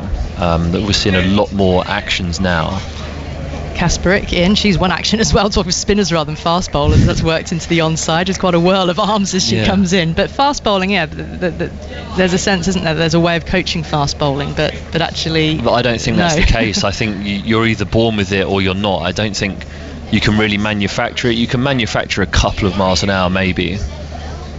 Kasprick in with a flash of her blonde ponytail as Knight's forward once again, fielded at mid-on. Can't pierce the field, no run. But I know when I bowled quick, and I think for 3 or 4 years I could bowl at 90 mile an hour plus, like just whenever, without even thinking about it, and it just happened naturally. Kasprick in once more. Knight working the wrists up to mid-on, sets off quickly for the single, gets there as well. A strong throw in from Satterthwaite. An accurate throw, but a well-run one off the last ball of the over. 73 for 1 after 17. So in terms of a general blueprint, I wouldn't say that now there is as much of a general blueprint. I think obviously the women's game is very different to the men's game in terms of that high-end pace, and it's going to take someone to come and break the mould, I suppose. There have been guys who have bowled relatively quick in the women's game, but at some stage there is going to be someone who's really going to wow people with how fast they can bowl. So I'd imagine it's going to be a case of the practicing and grooving, and hopefully the awareness that we've had for the women's game this summer, especially with the 100, and the prominence that that's played in developing and getting young women cricketers or girl cricketers into the game. You just hope that that can unearth that freak that comes in and is able to just push the boundaries of that top end of pace in the women's game. But I don't think there is a general blueprint as to a technique or a style that you have to do. You can just fling it down there as fast as you can, which actually one of the first things when I was young, and Troy Cooley, who was the England bowling coach when I was a youngster. As we're talking about speed, it's a change of bowling to who's gone off, and it's Jess Kerr coming in now. It's full to drive, misfield at point, think about a single, but Knight, quite rightly I think, says no, and it's a dot ball. Jess Kerr, by the way, first 3 overs went for 19 runs, so back on from the pavilion end. And yeah, so I'd grown up in an English system where it was very MCC coaching manual. You had to be in this position to be able to not get injured, to be able to bowl fast. Kerr comes in at past the umpire with the keeper standing up here, defended by Knight back up the pitch slightly into the onside, no run. And I remember one of the things that I asked Troy Cooley when I'd have been 13 or 14, and he'd have come down as the England bowling coach just to have a look at what was coming through the teenagers, as teenagers, and I said, what's the one best bit of advice that you'd give someone my age about bowling fast? Kerr past the umpire, pitches it up, driven out through extra cover. Fielder from cover moves in off the boundary, fields, it's just the single, throw comes back into the bowler's end. One added, 75 for 1 in the 18th. And he either said this, I mean, now as I sit here as a 32-year-old, a cynical 32-year-old, it's either... You've got many years. Yeah, there are many years and many grey hairs. So I don't know whether he just said this to get me off his back, but he was just like, just try and bowl fast as you can all the time. And it doesn't matter how you do it, but get it down there. And so did that in a sense kind of free you up, as Kerr is in again, outside the off stump, flashed away out to the boundary, keeping the fielder out there in the deep busy. Throw comes back in. Earlier to Who is out there on the boundary, 76 for 1. Well, it stuck with me for almost 20 years, so it must have had some semblance of something that resonated with me. But I don't know, it's funny when you look at it and the thought process that you have. Kerr bustles in, foolish again, and driven out towards Tahuhu at the deep cover boundary. Another one, strike being turned over during this over. The thought process that you have when you just run up and try and bowl fast, everything else sort of goes out the window. The technique, the consequences of what you're doing, if all you're focusing on is just trying to bowl fast, that stuff doesn't really matter. Whereas when you play, especially professional cricket, over a number of years and get to the international stage. It's the last ball of the over. Kerr in outside the off stump, looking to drive it away. Isn't quite connected as cleanly as she might have liked, timed it, but it's enough for a single and a stop on the edge of the circle. Certainly saved a second. So end of the over. 77 for 1 England after 17. Knight on 21, Beaumont on 30. But you do carry baggage through your career with you that puts inhibitions on you when you're trying to perform, and I think that you see that a lot in international cricket, and it's about how people deal with the pressure or the situation. And I think a lot of it is being able to just reconnect with the cricketer that you were when you were a kid and try and take that attitude, and almost the removing the fear of failure from cricket that allows people just to free up and in a fast bowler's case, bowl as fast as you possibly can. Because I know the times that I bowled my quickest in my career, I didn't really have any baggage. I was confident, and I'd just run up and bowl, and it sort of just happened for me. Kasparek continuing with her spin. It's a full toss, and Beaumont hasn't been able to make the most of it, trying to crash it down the ground. Finds Satterthwaite at mid on, and there's no run. She might be disappointed she's not put that halfway up the retirement flat she was talking about earlier, although I think there's a few young people in there that would be disappointed. Kasparek is in, coming forward, adjusts herself at the last moment to defend back up the pitch. You sense that Beaumont is rather itching here to get us after the spinner, and with that, Satterthwaite's been sent back onto the boundary down at long on, and now asking for a short Mid-on in place, no, swinging a little bit wider. Back out towards... Well, it's a catcher. It is sort of a short mid-on position. Yeah, it's in no man's land, I think. It's not mid-wicket, not mid-on. Kasparek is in, off the back foot. Beaumont finds the gap in front of short cover, out to the deep, fielded by Rowe. And the throw comes back into the keeper, and one added. You can tell when Tammy Beaumont's just advancing down the wicket, every ball trying to get something to... It looked as though hit over the bowler's head. But the New Zealanders, they've just tightened things up nicely here. Mid-on is back up now for Knight, who's driving up through that gap again, finds deep cover, fielded cleanly, another one added. Again, just keeping the scoreboard nicely ticking over, and with Beaumont back on strike, Mid-on duly drops back. So the second mid-wicket is going back, so there's a deep backwards square, and a fielder out in the cow corner region really, going forward, and is forced to defend, and Kasparek fields off her own bowling, and there's no run. Beaumont stays on 32. She was busy at the start of her innings. She was finding boundaries. She was the leading scorer in the T20 series against New Zealand. Fabulous 90-odd in the opening game. Kasparek in again, a little bit quicker this time, and she nearly chopped that onto her stumps. It's fielded at short fine leg, but that really could have gone anywhere. Bottom edge, a little bit of fortune, but you can see that there's that eagerness to try and score and get after the spinner. 80 for 1 with Beaumont on 32, Knight on 22, and we've had 19 overs.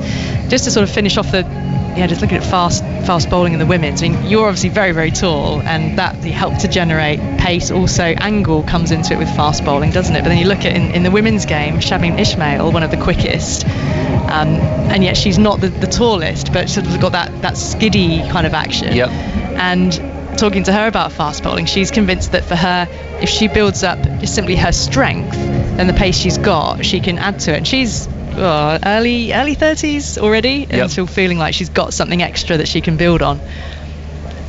This is pitched up and driven, beats Point, who was diving forward along the ground out towards the deep cover, and one is taken. Yeah, I think it's also trying to work out what makes you tick as a bowler as well. So I really like doing power exercises and are really explosive, so not necessarily getting strong, because I feel like if you get strong and you move weights when you're doing them slowly, it reduces your capacity. Kerr bustles in forward out through extra cover once more, a little wider this time, and is able to... He's going to beat the fielder. Yes, cover can't cut it off. Had some ground to make up to her right hand side to Hoo-Hoo.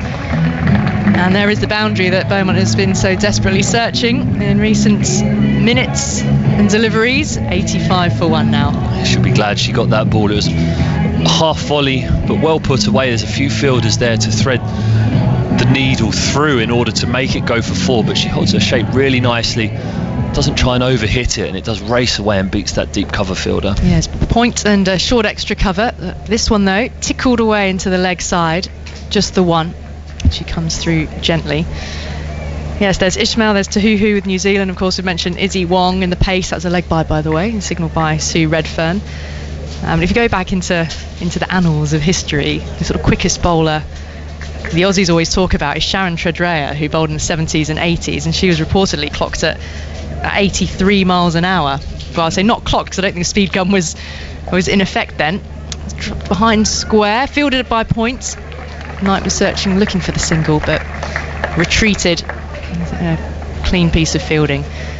But those who played in that era sort of largely, and apparently Dickie Bird has been asked whether he witnessed or maybe even officiated or was there for the match that Tredrea played in, said yes, he reckoned that she was round about those kind of speeds. Catherine Fitzpatrick, of course, was another who was clocked around the 120 kilometres an hour mark. Dropped into the offside, but short extra cover is there to field and no run. So, which is sort of remarkable to think that there were women who didn't have professionalism, didn't have professional strength and conditioning and everything else in the game, who could just run in and bowl fast, and that's what excites me about. We can have this debate about all sorts of cricket, though, can't we? Because I think I have this every time I come across a cricketer who played in the 70s or 80s and thinks that all modern players are soft and mollycoddled, and it's. Here's Kerr, last ball of the over, and it's a dot ball fielded by Point, and there's no run. I'm actually about to leave you, so you might have to carry on this conversation That's with, fine. I can with waffle about Henry. this for But no, but I ages, think don't what worry that about tells that. me is just how fast or how much further the women's game can go with the professionalism. If there were women who are able to bowl at those speeds without the professionalism, just where it can go from here is an exciting prospect. But 20 overs gone, 86 for 1 England, having been put into bat by New Zealand. A few more words from Stephen Finn and then Henry Moran. Yeah, absolutely no doubt about the potential that the women's game has now, the professionalism, the inception of contracts, and not just central contracts but county contracts for girls to be able to focus their time and energy on getting better at cricket is such an important thing for the women's game to keep moving forward, and I've no doubt that all of those records will be broken at some stage. Here comes Kasperik, start of a new over, and Beaumont will chop that away out towards the fielder at deep cover, running around from there as England's score moves to 87 for 1. And that's what it's all about, isn't it? Time and resource and opportunity, because the talent will follow. But if you know that you are always thinking, I've got work to go to tomorrow, whatever else it might be, next delivery is swept by Knight, not particularly convincingly, out towards deep mid-wicket without perfect timing, and a single is taken, 88 for 1. And so players that get that opportunity to really dedicate their life will, no doubt will get better and the quality will improve. Yeah, absolutely. The investment, you don't get rewards for anything without investment, and that's as an individual or an organisation, anything. Kasperik bowling to Beaumont, coming down the track, getting a single past the fielder at mid-wicket. England accumulating at the moment, 89 for 1 in the 21st over. I mean, if you think back to your early days, I wonder, if you had to make those choices and weren't able to dedicate everything to cricket, what you might be doing. It's very hard to say. Knight drives, nice piece of timing. It's half stopped by Susie Bates at short extra cover, and that little parry allows the fielder at mid-off to run round to pick up, and England move to 90 for 1. Yeah, I mean, I witnessed 3 men stealing the catalytic converter off the bottom of my downstairs neighbour's car the other night. Yeah, I heard about this as Beaumont hits the ball through the legs of the fielder at silly mid-on, and we'll get 1 run down the ground. 91 for 1. What on earth happened? Well, I was doing a podcast, which obviously being on BBC today I cannot mention, and I was recording this podcast, and all of a sudden it sounded like there was a drill going out on the front road. Knight sweeps, beats the fielder at short fine leg. Does she? No. That's a good tumbling stop to prevent what would have been a boundary down towards us as the throw comes in from Jess Kerr, and England get back for a couple of runs. 93 for 1. We've got Alex coming in shortly, so go if you briefly talk us through it, because I want to hear what's... I can speed talk. So I got to my windows at the front, and I live in London, so there was the road, and all the cars are parked on the road, and there were 3 chaps. 2 of them were underneath the car, one hoisting up, the other with an angle grinder underneath, chopping something off the bottom of the car, and then the one that was keeping watch was just looking up at me on my balcony with a crowbar over his shoulder, as if to say, don't you dare come down and disturb us. And I was just like, crack on, lads, I'm not coming down there. Did you then shout, of the Ashes victories you've had, Stephen, which was your favourite? It was a bizarre experience, but and also not one I'm glad I had to witness, but I'm sure we'll see it later. Well, we will refer back to that. I mean, that sounds like a dramatic story, and Phil, we thought of our night at the karaoke was dramatic. Here comes Devine at the start of a new over. This is dug out and played down the ground. I should say, not singing the karaoke. We were merely grabbing some dinner and witnessed the karaoke. That's right, but the bar we visited late on for the karaoke, not that late, no, but at the end of the evening, there were 1 or 2 chaps in there who didn't really need a crowbar, did they, to say don't look this way. Yeah. there was enough sort of that sense of, don't know quite how to put it. In comes Devine bowling to Beaumont, nicely drilled as far as mid-on, and there's no run. We did say it felt a bit like a wedding crowd, didn't it? There was an incredible mix of people. It was fantastic. But there were 1 or 2 chaps who looked like they could probably look after themselves. Yes, I think that's probably fair to say. 93 for 1. Alex Hartley's back with us, a World Cup winner in 2017. That is watching on as England build a decent partnership here for the second wicket. In comes Devine. It's on the legs of Beaumont, who does well to tuck that round the corner, either off bat or possibly off the legs. We'll wait and see. It is leg by's signal, so it'll be runs onto the total, but not to Beaumont's personal accumulation. England 97 for 1. No, it won't, but it's also the 50 partnership, though, between these two. And this is a good little platform, Alex. It is. I've heard a vicious rumour on the cricket circuit Go what? that leg byes are going to count towards the bowler. Now, or so they go towards the batter. Now, I'm not for that rule change. Funny that. Devine bowling to Beaumont, who drives crisply as far as Bates at mid-off. But why shouldn't it be? But what would be good is if when I'm batting they do count, because I quite often boot one into the leg side and just try and scramble up the other end. Well, I think that they should count for both batters and bowlers, because if you like that delivery from Devine, it's down the leg side, it wasn't a great ball, and it went to the boundary as Beaumont just runs that ball down quite fine towards deep third, where it'll be picked up and fielded in the distance by Satterthwaite. 1 run is taken. England 98 for 1. So, actually the ball got what it deserved. The fact that it came off the pads rather than the bat that was trying to get it. Yeah, I mean, it goes on to the team total, doesn't it? So it's they're still getting the runs for it, but I just think us bowlers got a bit of an ego, we don't want that ruined. Devine into bowl tonight, again down the leg side, signalled wide by the umpire. But to all intents and purposes, if say you bowl and it's played into the offside, someone fields and throws at the stumps, misses, and it goes to the boundary, it counts as a boundary, yet you have absolutely no responsibility for that. It's not you've bowled a perfectly good ball, yet you can bowl a rank ball down the leg side that hits the pads and you don't get punished for it on your figures. As this is driven, nicely played out into the deep. It'll bring probably a couple of runs as they turn sharply, and they quick enough to get back for 2. As Leah Tahuhu fields out at deep cover. 100 up for England, 101 for 1 at the end of the 22nd over. They get there in decent time, and they've built a useful platform. Yeah, they have these two. Tammy Beaumont just slowing down ever so slightly with her strike rate, but they have built a brilliant platform. They've got that 50-run partnership, and as we talk about a lot here at Bristol, we have high-scoring games. So England looking to build on the platform they've built, and they'll be trying to get as close to 280, 290 as they can. Indeed. But do you see what I mean? I do. You are right, but I don't like it. No. I mean, that is a sentence you can pretty much copy and paste in conversations that we have. You're right, I don't like it. Yeah, basically. Kasperick bowling to Beaumont down the leg side, and umpire at the far end of the ground. Paul Pollard signals wide.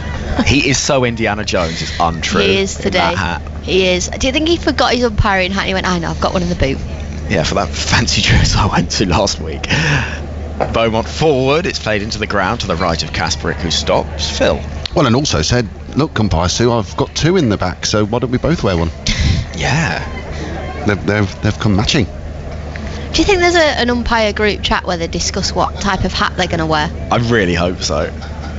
Forward comes Beaumont driving as far as mid-off. That's actually called umpire hat group. Yes. Yeah. So it flashes up. Yeah, it's not so much a WhatsApp group as a what hat group. So every team has a WhatsApp group with staff and players, and then there's always like a little spin-off, a players group. I reckon the umpires have one of those. This is an attempted sweep from Beaumont that misses everything. It goes through to Katie Martin, signalled wide. Yeah, so that's interesting. So you've got little groups in the squad, and so you might have a spinners group? Yeah, there's always a spinners union. Is there? Yeah. Kasperick in from the far end of the ground. This is driven in the air, clears the fielder at mid-off, and it's going to bring a boundary for Beaumont. A couple of bounces into the sponge, and a little bit of aggression from the England opener. 107 for 1 now. Yeah, very good that from Tammy Beaumont, just using her feet to get to the pitch of the ball, and mid-off is inside the ring, so she's able to loft that up and over the mid-off fielder. A little bit of a risk, but she gets the reward.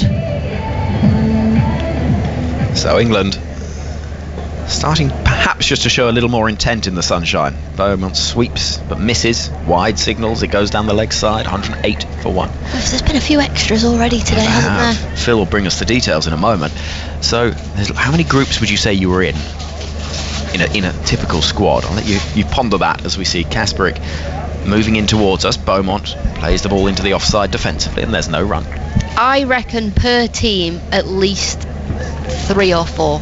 Really? Honestly, my WhatsApp groups is a nightmare. And then you've got some you don't speak in all year, so you leave, and then somebody gets mad because you've left. Oh, don't. Beaumont defends into the offside, and there is no run. She's on 44, and we've got 1 ball left at the 23rd over. 108 for 1.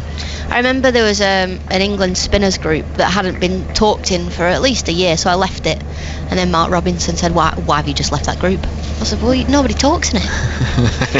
Kasperick bowling a quicker ball to Beaumont, who defends. And there is no run, so she's on 44 is Tammy Beaumont. England 108 for 1 after 23, with Knight on 29. And at this stage, England in a pretty healthy position, as we see some drinks being run onto the field. I think it's an interesting dynamic, isn't it? The inter-squad little splinter groups, and you need to ensure that there is harmony amongst them all. Yeah, you do. You also don't want the little cliques starting either. If you've got, a couple of girls, I know the younger girls at Lancs have a group chat, and I'm highly offended that I'm not in it, to be completely honest. What, the younger ones? I'm obviously not cool enough. Oh, young enough? Well, yeah, they had a Snapchat group as well, and Kate Cross got mad and said, get me in the Snapchat group, and then got mad that they were just Snapchatting her all the time. Well, that's the problem, isn't it? Yeah. My brother quite regularly flounces out of the family WhatsApp group. He gets booted out? No, he boots himself out. Oh, okay, nice. When he gets annoyed at the conversations. It's... Just needs a little break. Yeah. It's the world we live in, though, isn't it?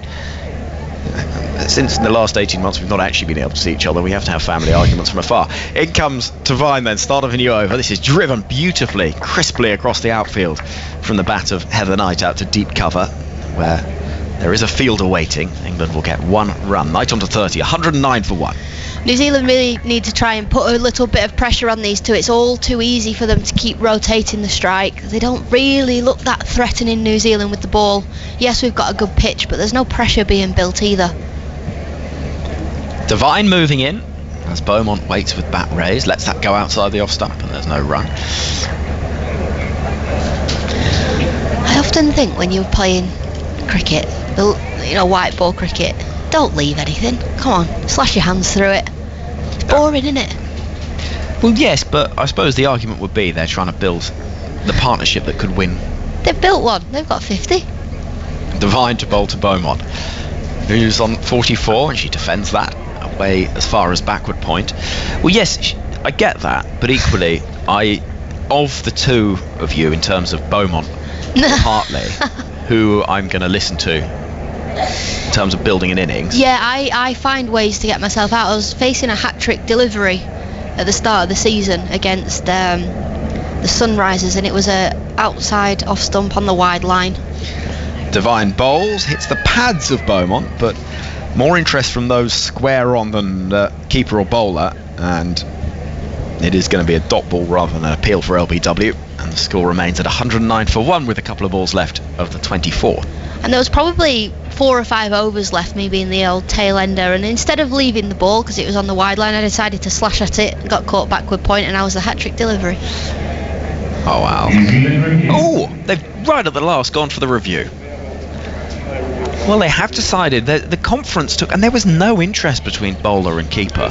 But it is Susie Bates at mid-off who has seen something that has convinced her enough to go upstairs. So we will have a little look at this, and that surprises me because there wasn't really much interest from anywhere, and it is one of those where it is bat and pad close together. What has it hit first? And that camera angle's not really helping because we can't see the top of Tammy Beaumont's pad, which is surprising because she's so short. And we're going to see a straight on angle now. I think that might be pad, She's playing the ball with a bat behind her front pad. And it's certainly pad first. Ultra Edge tells us that.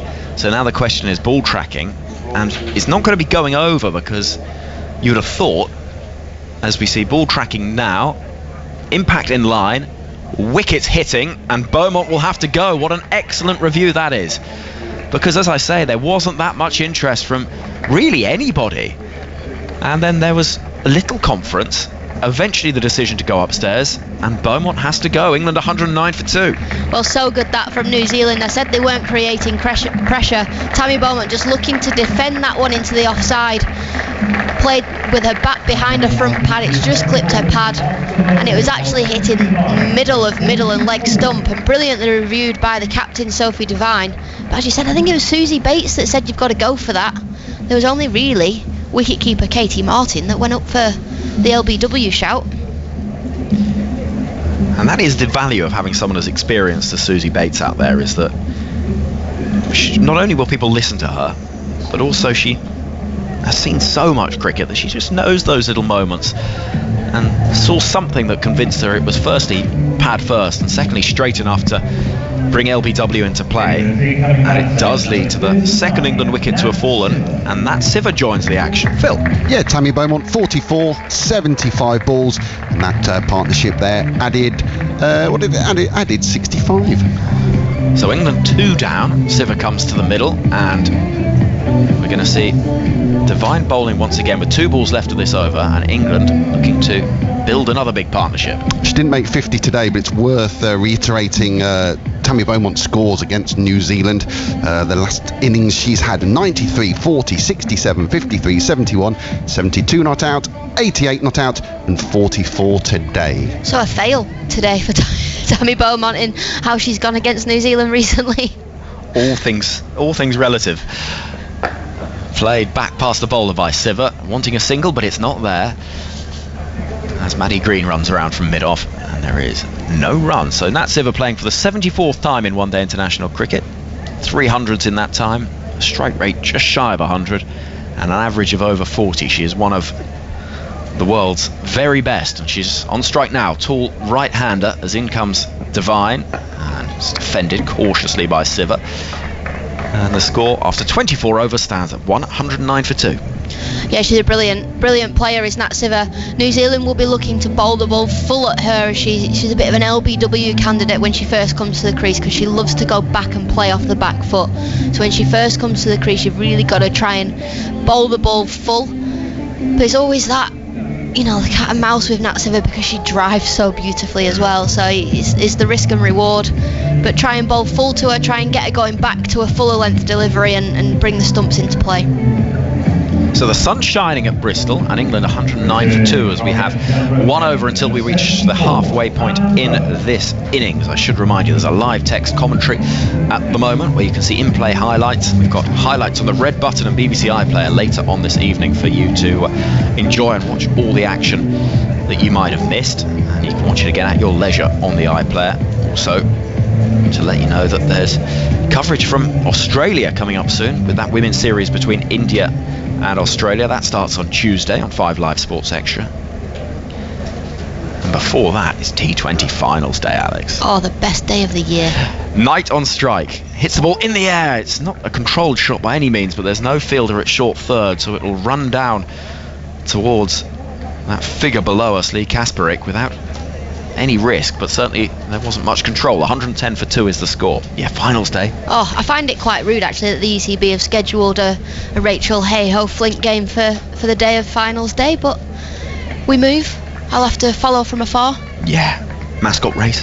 Oh, don't. I love finals day. The crowd, holly stands. Well, we didn't have a crowd in last year. No, we didn't. It was dead. Here comes Rowe at the start of a new over, defended by, I should say, her first delivery at Nat Siver. She defended into the onside. Not because people didn't decide to turn up. They didn't boycott finals day. COVID was at its prime. So there was no crowd. It's the first time a finals day has been washed out. Yeah. And not a bad year for it to be washed out. No, not a bad year. You just watch it on the telly the next day. Or listen on the radio, of course. Thank you. Rowe moving in to bowl to Siver, hits the ball into the ground, well stopped at backward point. And there won't be a run there. Siver still waiting to get off the mark. She's 0 from 4. It's 110 for 2. We'll be on air at 10:45 on Saturday. I'm looking forward to that a lot. We've got some star names from the commentary team as well. Go on then, who've you got? Well, oh no, it'll have to be a surprise.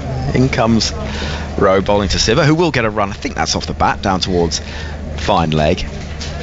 We will wait and see the signal. It may have been off the pads. No, it is a run to Nat Siver. So England 111 for 2, with 2 balls left until the halfway point in the innings. We got Steve Finn. Oh, so it's not a surprise? No, I've given up on the surprise. In comes Rowe, bowling to Knight, played into the ground, into the leg side, and there's no run. We've got Peter Trigo, who is, if anyone knows about T20 cricket in this country, it's him. He's a lot of fun as well. And we've got the Brummy, both of them. Chris Wokes. Chris Wokes came on No Balls of Cricket podcast as well, our first episode with the BBC. It was. Moving in is row to Bolton Knight, who won't get a run. There's a little bit of a fumble at mid-on, but not enough time to get through for the single. And the 25th over comes to an end. 111 for 2.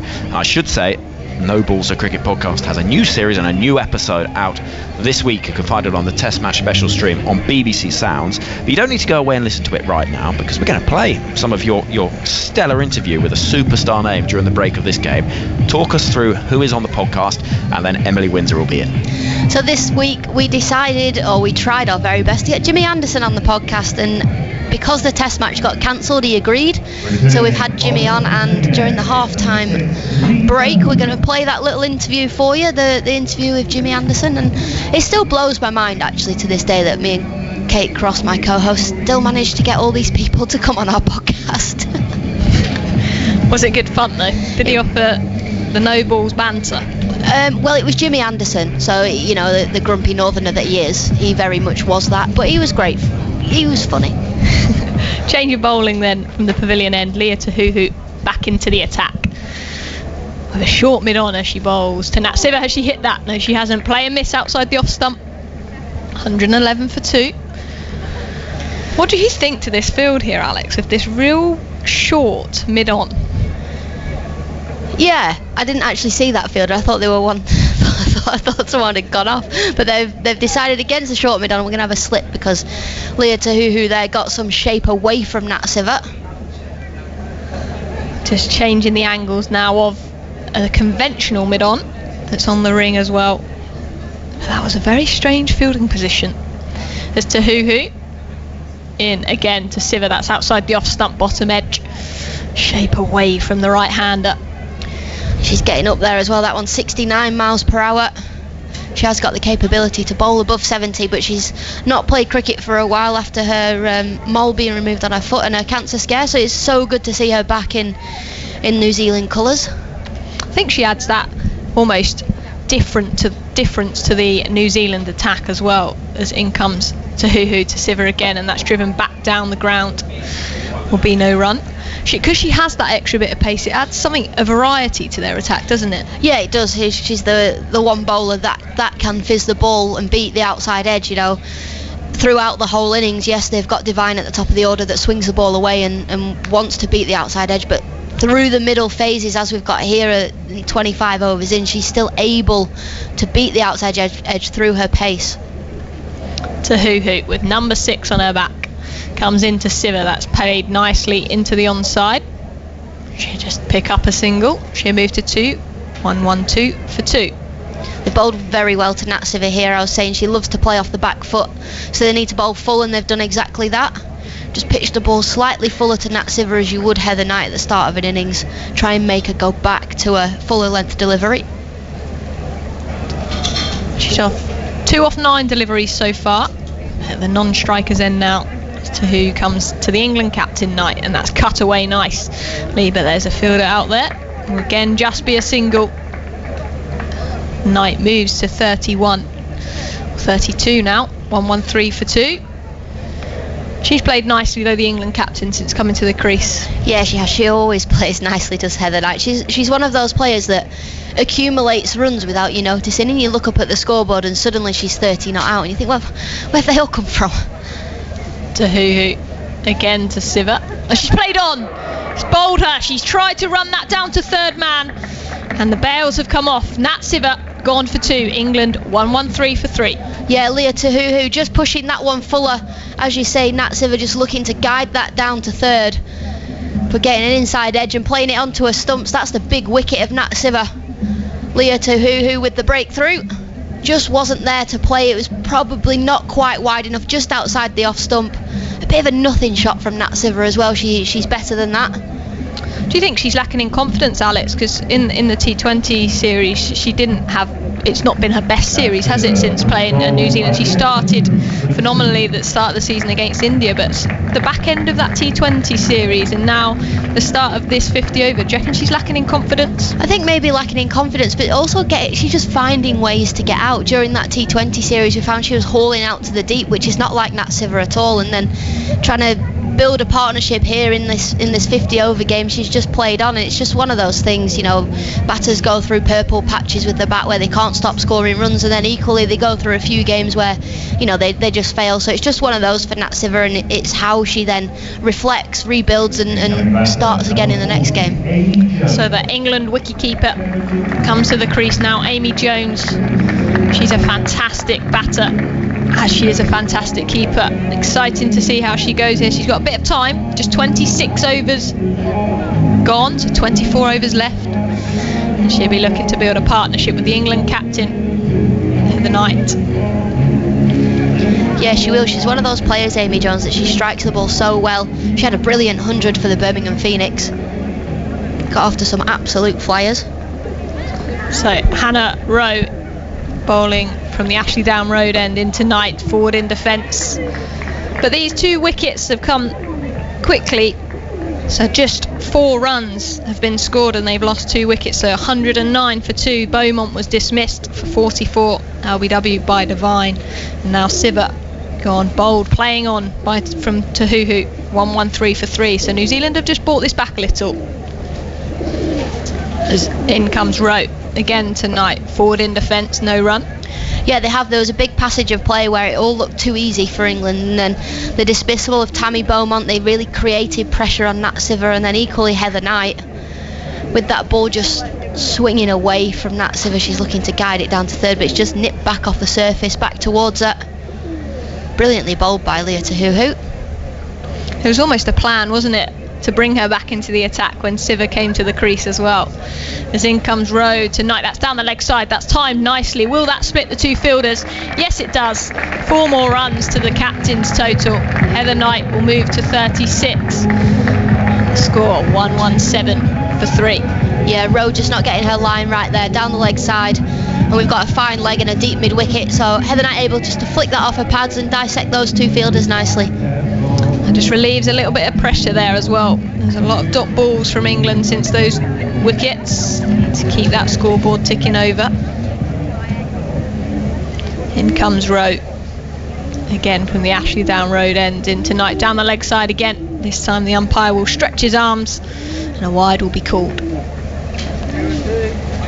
The 10th wide of the innings. I thought Not there'd been good. a few. Yeah. I thought it does feel like there's been a lot of extras. Interestingly as well, that dismissal, wasn't it, of Lauren Winfield Hill, that would have been probably a wide down the leg side that she was chasing, and then it went through to the keeper. She got a little nick on it and was dismissed for 21. The first wicket of England's to fall. As Rowe in again, that's driven back to her again, another dot ball, good fielding off her own bowling. I reckon that's the 2nd worst way to get out in cricket, caught down the leg side. The number 1 is being caught by Alex Hartley. Excuse me. The number 1, actually, Emily, is when you get run out at the non-striker's end. When the ball's hit back at the bowler and they just get a fingertip on it. I couldn't get you out. I love no money the other day, could I? In comes Rowe tonight, and that's driven again by Susie Bakes, who sort of crawls across the square to get that extra cover for no run. I wasn't going to let you get me out, Alex, because I knew I'd be sat next to you on air for various points this week over this series, and I couldn't hear you talking about it. I wouldn't do that to you. You did loft me nicely over mid-on. I thought, well, that's rude. I thought we were friends. Yeah, that was a pretty good shot, actually. I think that's the furthest I've ever hit a ball. All right, here we go. Of course it was me. I'm glad I could help. Yeah, thank you very much, Alex. As Rowe in again tonight, that's driven up to mid-on again, a dot ball, and that's 27 overs gone, 118 for 3 England. Well, New Zealand are building pressure really nicely here. They've taken advantage of getting those couple of wickets.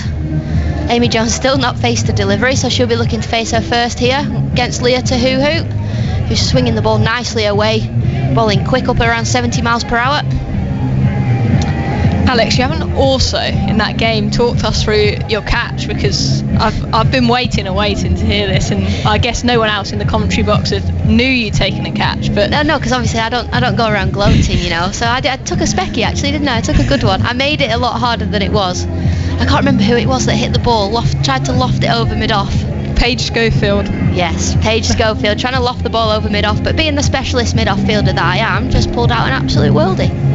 As if she didn't know who it was. And a worldie, I reckon that was a little exaggeration. But It went straight to me and I made a meal of it. then she did sort of a backwards somersault and somehow managed to keep it. But Well, we had the test match crowd, didn't we? So I had to, get them up and cheering and, put a bit of mayonnaise on it for everyone.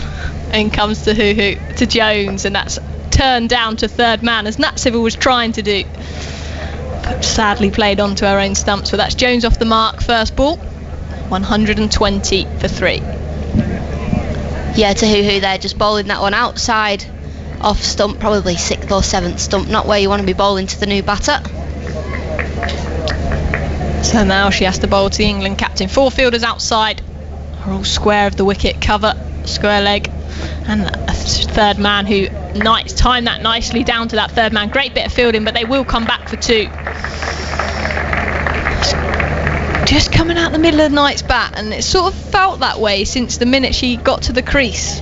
Yeah, she's had a good summer as Heather Knight. She looks like she's always going to score runs, and she had a brilliant 100. As we see a replay of that bit of fielding down at deep third, and that was fantastic from Leah Kasprick. Fine leg, the other fielder outside the circle.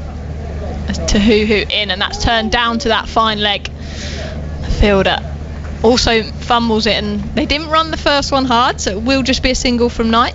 She'll move to 39. 122 for 3. Sunny day here at Bristol. I actually went outside onto the terrace in my spell, and it's really hot outside. Is the sun on the terrace? The sun was, and I thought I was going to get sunburnt, had to firmly come straight back up the stairs. As Tahuhu into Jones, and she's tried to guide that again down third man and misses. Is it hot enough to be wearing sunglasses inside? I'm glad you've picked up on that, Phil, and the listeners can guess which of us. We've obviously got Phil, myself, and a certain Alex Hartley to our left. It's bright out there. I can't see. I'm squinting. Don't want any more wrinkles, do I? I'm 28. Don't know about you, Phil, but are you squinting? We'll let you off, Alex. Well, Phil, you've got glasses on too, but I suppose without those you wouldn't be able to see, so... We'll let him keep those ones on. As Tahuhu into Jones, and that's played, but just to backward point, another dot ball. Good lines again by Tahuhu. She's bowling that boring line, if you like, in it, hitting top of off stump, hitting the splice of the bat, making it really difficult for the batters to rotate the strike. So you reckon wearing sunglasses indoors is illegal? It shouldn't be allowed, or...? It's a bit like putting a brolly up indoors, isn't it? Oh, I mean, that's bad luck. Tahuhu into Jones and forward in defence again. Another dot ball. That's 28 overs gone. 1-2-2 for 3. I don't necessarily think it's illegal, you just don't see it very often, do you? Which doesn't mean it's wrong, but it's just odd. Well, with Alex Hartley often comes very odd things, so, just carrying it on. Well, it is sunny outside, and there are lots of people with sun hats on, sunglasses in the crowd. Reasonable number here for a midweek international fixture. Most of them on that terrace below us. Oh yeah, nice. Sitting in the sun. It's nice, that terrace down there as well, isn't it? Although it's got fake grass on it, which always blows my mind. Why? Because you feel like you need to cut it with a lawnmower? Or? Well, just you're on a terrace, in a building, and they've put fake grass down. Is that not your vibe? Not my vibe. It's not my vibe. You want real grass, or do you want... Maybe a bit of decking? Decking, okay. Yeah. Not good for fans in heels, though, I suppose, the decking.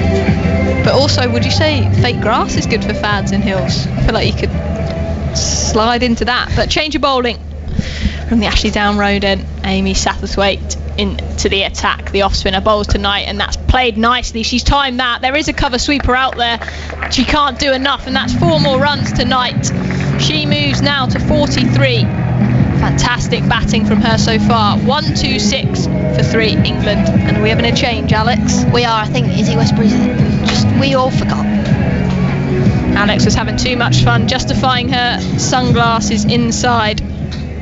But Izzy Westbury will be joining us shortly as Satterthwaite in. But only finds mid-off does Heather Knight. Top ball as Izzy joins next to us. As Satterthwaite in again tonight, and that's played nicely. This time will get to the cover sweeper and will just be a single. She moves to 44. I found my little cubby hole down on the left. We've got these beautiful full length windows. You can just sort of sit underneath the table watching the cricket in front of us. I agreed with a couple of things Hartley said, not all of them. Sunglasses, no, but the artificial turf, I'm with her all the way. In comes Satterthwaite into Jones. That's driven nicely out to the cover sweeper. She's timed that one as well, but the cover sweeper does well this time and comes round. Jones moves to 2. 1-2-9 for 3 England. Criminal, I think, artificial turf, especially. What would you go for though? Is decking the right answer? Yeah. If you can't be bothered to mow and things. Satterthwaite in. That's full delivery. That's played nicely, but only finds backward a point. A dot ball for Heather Knight, a rare dot ball. She has the field spread and is timing the ball beautifully here at Bristol. Satterthwaite in again and bowls, and that's turned nicely forward in defence, but just opens the face to come through for a single. She moves to 45. That's 29 overs gone now. 1-2-9 for 3. When I was younger, I used to marvel at the way in which both football grounds and cricket grounds, you can see it here, they have the different shades of green to go in a nice patchwork quilt kind of thing. And I always thought that one day I'd want a garden like that, but then I realised how much hard work it would be and decided very quickly against it. I really want to know how you do that though, because I mean, my garden, obviously my dad does the lawn mowing and I do not. I'm not going to claim that I do, but he just sort of goes straight up and down and there's no stripes at all, and there must be a... Is it to do with the seed? I mean, I'm sure somebody can tweet us at BBC TMS. How do you make the patchwork quilt of different shades of green on a football field or a cricket field, and can you do it to your own garden? Can I get? And how much effort is it? Yeah, it's going to be a challenge for my dad, that's for sure. I thought it was simply the direction you cut the grass in. Oh, is I thought that that's it? all it is. Oh wow! So you go up pretty and simple. down and up and down. To Hoo in tonight. That short delivery pulled nicely though, but only out to the deep square leg. She moves to 46. Because not only do we have a nice patchwork quilt here at Bristol, but where the squares are and the unused pitches, it's very beautiful vertical lines of equal width as well. I feel like there has to be it. more than just going up and down, because my grass does not look patchwork or there's no stripes. Maybe your dad doesn't just go up and down. In comes to Hoo this time to Jones, and that's down the leg side. I think that's racked her on the pad, but they come through for a leg bye. There's a shot at the stumps, but Knight made comfortably in the end, and yes, a leg bye signalled. Score moves to 1-3-1 for 3. That wasn't a bad effort there. I reckon if Katie Martin had been on target there, whipped off her wicket-keeping glove, threw it on the run, then they might have been in trouble. Jones. To Hoo. In again, the slingy action, shorter delivery pulled by Knight. Out to the deep square leg boundary again. She's moved on to 47 now, 62 deliveries. 1-3-2 for 3 England. It's quite a tricky time in the match of both teams, because it's been a while since we've seen an ODI. I think it was 2017, the World Cup Women's ODI last played here. What's a par score now? That's 4 years ago. To Hoo. Into Jones, slingy action, that's bowled her! She's gone to pull a length delivery, and that's hit the top of the stumps, and Amy Jones has now gone for 2. England 1-3-2 for 4. New Zealand right back in this. I've been really impressed by Leah Tahu. That's her second wicket there. The wicket of Nat Siver dragging onto her own stumps, and now Jones as well. She bowled with good pace, but also importantly, she's got her lines right. So every single time, it's not like Test cricket or 4-day cricket. You can't just wait it out. Jones trying to play a bit more expansively there, and Tahu hurrying her up a little bit. And New Zealand have really missed her. I think she's enjoying her comeback for the White Ferns. It leaves England in a bit of a quandary, really. Yeah, it does. As you said, it's getting to that interesting point in the game, isn't it? And I think England have just lost 3 wickets, and 3 key England batsmen in Beaumont, Siver and Jones, all within sort of 20 runs of each other. Someone needs to build a partnership with Heather Knight here. Yeah, I'm trying to think that. So the average first innings total since the 2017 World Cup, which is what you were saying the last time that they had a women's ODI played here. For England, they're looking around the 250 mark. So you almost want to think you want to get your skates on here. And okay, in the modern game, perhaps we're thinking at 30. Do you try and double up from there? Lost 4 wickets already. Knight, of course, key to that. At Bristol, we know that it's a very high-scoring ground. I think Phil was saying earlier that was that game between England and South Africa in the group stages of the World Cup, in which England scored 373 runs to South Africa's 305. But even in the knockout stages, when you expect the innings totals to be a little bit lower, nerves, whatever, the pressure on it, they were still looking there in the high 250s, 260. Between, I think Australia played a knockout game here, England and South Africa played another knockout game here, and yeah, so England will definitely be looking, I'd have thought at least, I mean, again, you'd expect since that 2017 World Cup for scores to have increased even further still, considering how quickly the women's game, batting, power, fitness, whatever, has improved, and the pitches that they play on have improved since then, that you're looking for a minimum of 260 for competitive total here? Yeah, and that sounds about right to me, especially the start England got. They were 109 for 2, going along nicely, it was comfortable, and they've just lost wickets in a cluster here. Who better to come to the crease than the in-form Sophia Dunkley? Oh. What a summer she's having, and she needs to do a job here for her team. Yeah, well, she's proven very versatile so far across all the different formats. Of course, she made her T20 debut for England a couple of years ago, but it was this summer she made both her Test debut and her ODI debut on both. I think both times she was top scoring, 78 not out in the Tests, and then had a stellar 100 season as well. A multi-format player. Whenever I think multi-format, it's now taken on a whole world of its own, because it used to be 3 formats, and I'm thinking, across the 100 as well. Well, here's a question: with 100, do you just sort of bunk it in with T20 as a player when you're thinking about your form in that particular? I reckon format? So. I think it's not a format on its own just yet as to who comes in to Dunkley with a slip in play. She's just in defence there. Happy for a dot ball at this stage. New Zealand up and about. Yeah, I think it's not a format on its own, and it's not an international format, is it? So I think the way you go about it as a batter, in terms of how you play, is very similar to a T20. There's no real changes. It's more getting used to the fact that you don't change end at the end of the 5 overs. You've got these weird little quirks, isn't it? Yeah. And suddenly it's cut short as well by a few balls. To into Dunkley, and that's left alone outside the off stump. That's the end of the there's one. That is the end of the over. That's 30 overs gone. A great over again from Tahuhu, and we'll have a change in the commentary box. I'll leave you with Izzy Westbury, and we'll be joined by Alison Mitchell. So 30 overs gone, England 132 for 4. I think Heather Knight's going to be very key here. Sophia Dunkley, of course, the woman in form. The average first innings score in all women ODIs at Bristol is 238. But bearing in mind that the last one that was played was during that World Cup in 2017, and it was a reasonably high-scoring World Cup. Good pitches then as well. This is the venue in which Chamari Atapattu scored 178. I think Meg Lanning in reply for Australia. Atapattu, of course, playing for Sri Lanka. In reply, Lanning got 152 not out. So we've seen some notable performances. And England, I think, will have that in mind when they're looking to set that target. Alison Mitchell.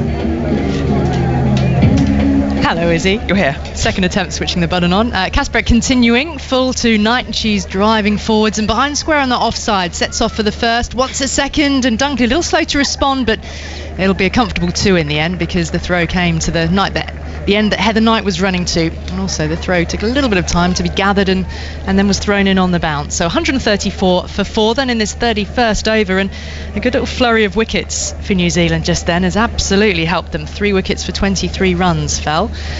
There's Kasparek in now to Knight once more. Well, the bottom edges it somehow. It gets enough on it down the ground for a single to mid-on that brings up 100. Not the most affluent stroke to get her there, considering some she's played today, but Heather Knight has a 50 to her name, 22nd 50 of her career, and well, her last also came against New Zealand not so long ago in Dunedin. But Knight is batting well here and building on the partnership that she put together with Beaumont. She now needs somebody to stick with her. Yeah, 64 balls, 4 fours, and as you said, she's gone past 50 in ODIs now 23 times, only once gone on to make 100. Maybe today's the day for that second time. A catcher has been put in at short straight mid-on again here for Dunkley. He's driving, hitting it firmly and threading it through the gap on the offside for 4. Well, inside that circle, there was extra cover, standing quite close in as well. And she had really just enough power on that, forcing it away to the boundary. Gets off the mark. A lovely stroke by Dunkley. Sorry, Phil. It was a lovely stroke, 4 runs, and takes her ODI average to 105. Oh, that's not bad, is it? As you do. I think she came into this match, wasn't she, averaging over 100? Yeah, she did.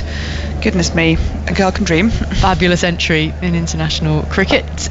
Stroking it up the ground to mid-off. Just a classical looking stroke that was. It didn't bring her a run, but it was as correct a front foot drive push as there could be. Catcher is right in her eye line and also in danger of getting in the way of Heather Knight at the non-striker's end. Kasperick in again, and this time into sweep, bottom edges it as he turns it around the corner. We'll get a single from a misfield at short fine leg. It should have been stopped. I think that's something that Sophia Dunkley has been working on quite hard this summer, is hitting more into that V. She's very good square of the wicket on both sides. You see a lot of her cover drives going out towards cover point. It's Knight on strike here as she goes back to a fuller length delivery from Kasperick into the offside. Kasperick picks up off her own bowling to end that over. 140 for 4, Knight 50 not out, and Dunkley with her on 5. And I think partly it's something that she's very aware of, is that her she's a right-handed bat, so her bottom hand, her right hand, is quite far twisted round the bat, and it's something I think that some observers, having seen her play for the first time this season, have picked up on, and she's aware of it, and not so much trying to change things, because of course things are working really well, but trying to increase her scoring options. At the moment, yeah, everything very square on either side. She's got some wonderful paddle sweeps and those kind of things, but just looking to up her to get a strengthen her game down the ground as well. She's such a powerful hitter of the ball and a confident player. Yeah, and remarkably, in her early career, she has a test match to her name where she impressed as well, didn't she? And then when you look at the New Zealand team, Katie Martin played a test match, but that is it. It's remarkable to think that Susie Bates, in all the years she's been in the game, has never played a game of test cricket. And Sophia Dunkley has had the fortune at just the age of 23 to already have a test under her belt. Katie Martin 36, and that says it all. That's the only reason really that she's played a test match, because she's been around long enough. It was before the careers of anybody else had started. I think Sophie Devine, I heard her yesterday talking about how much they wanted it, they yearned for it. I mean, they saw their men win the World Test Championship final earlier this summer, a lovely moment for New Zealand cricket, but the fact that the women will never have an opportunity like that, really. I mean, it just doesn't look as though it's happening for New Zealand.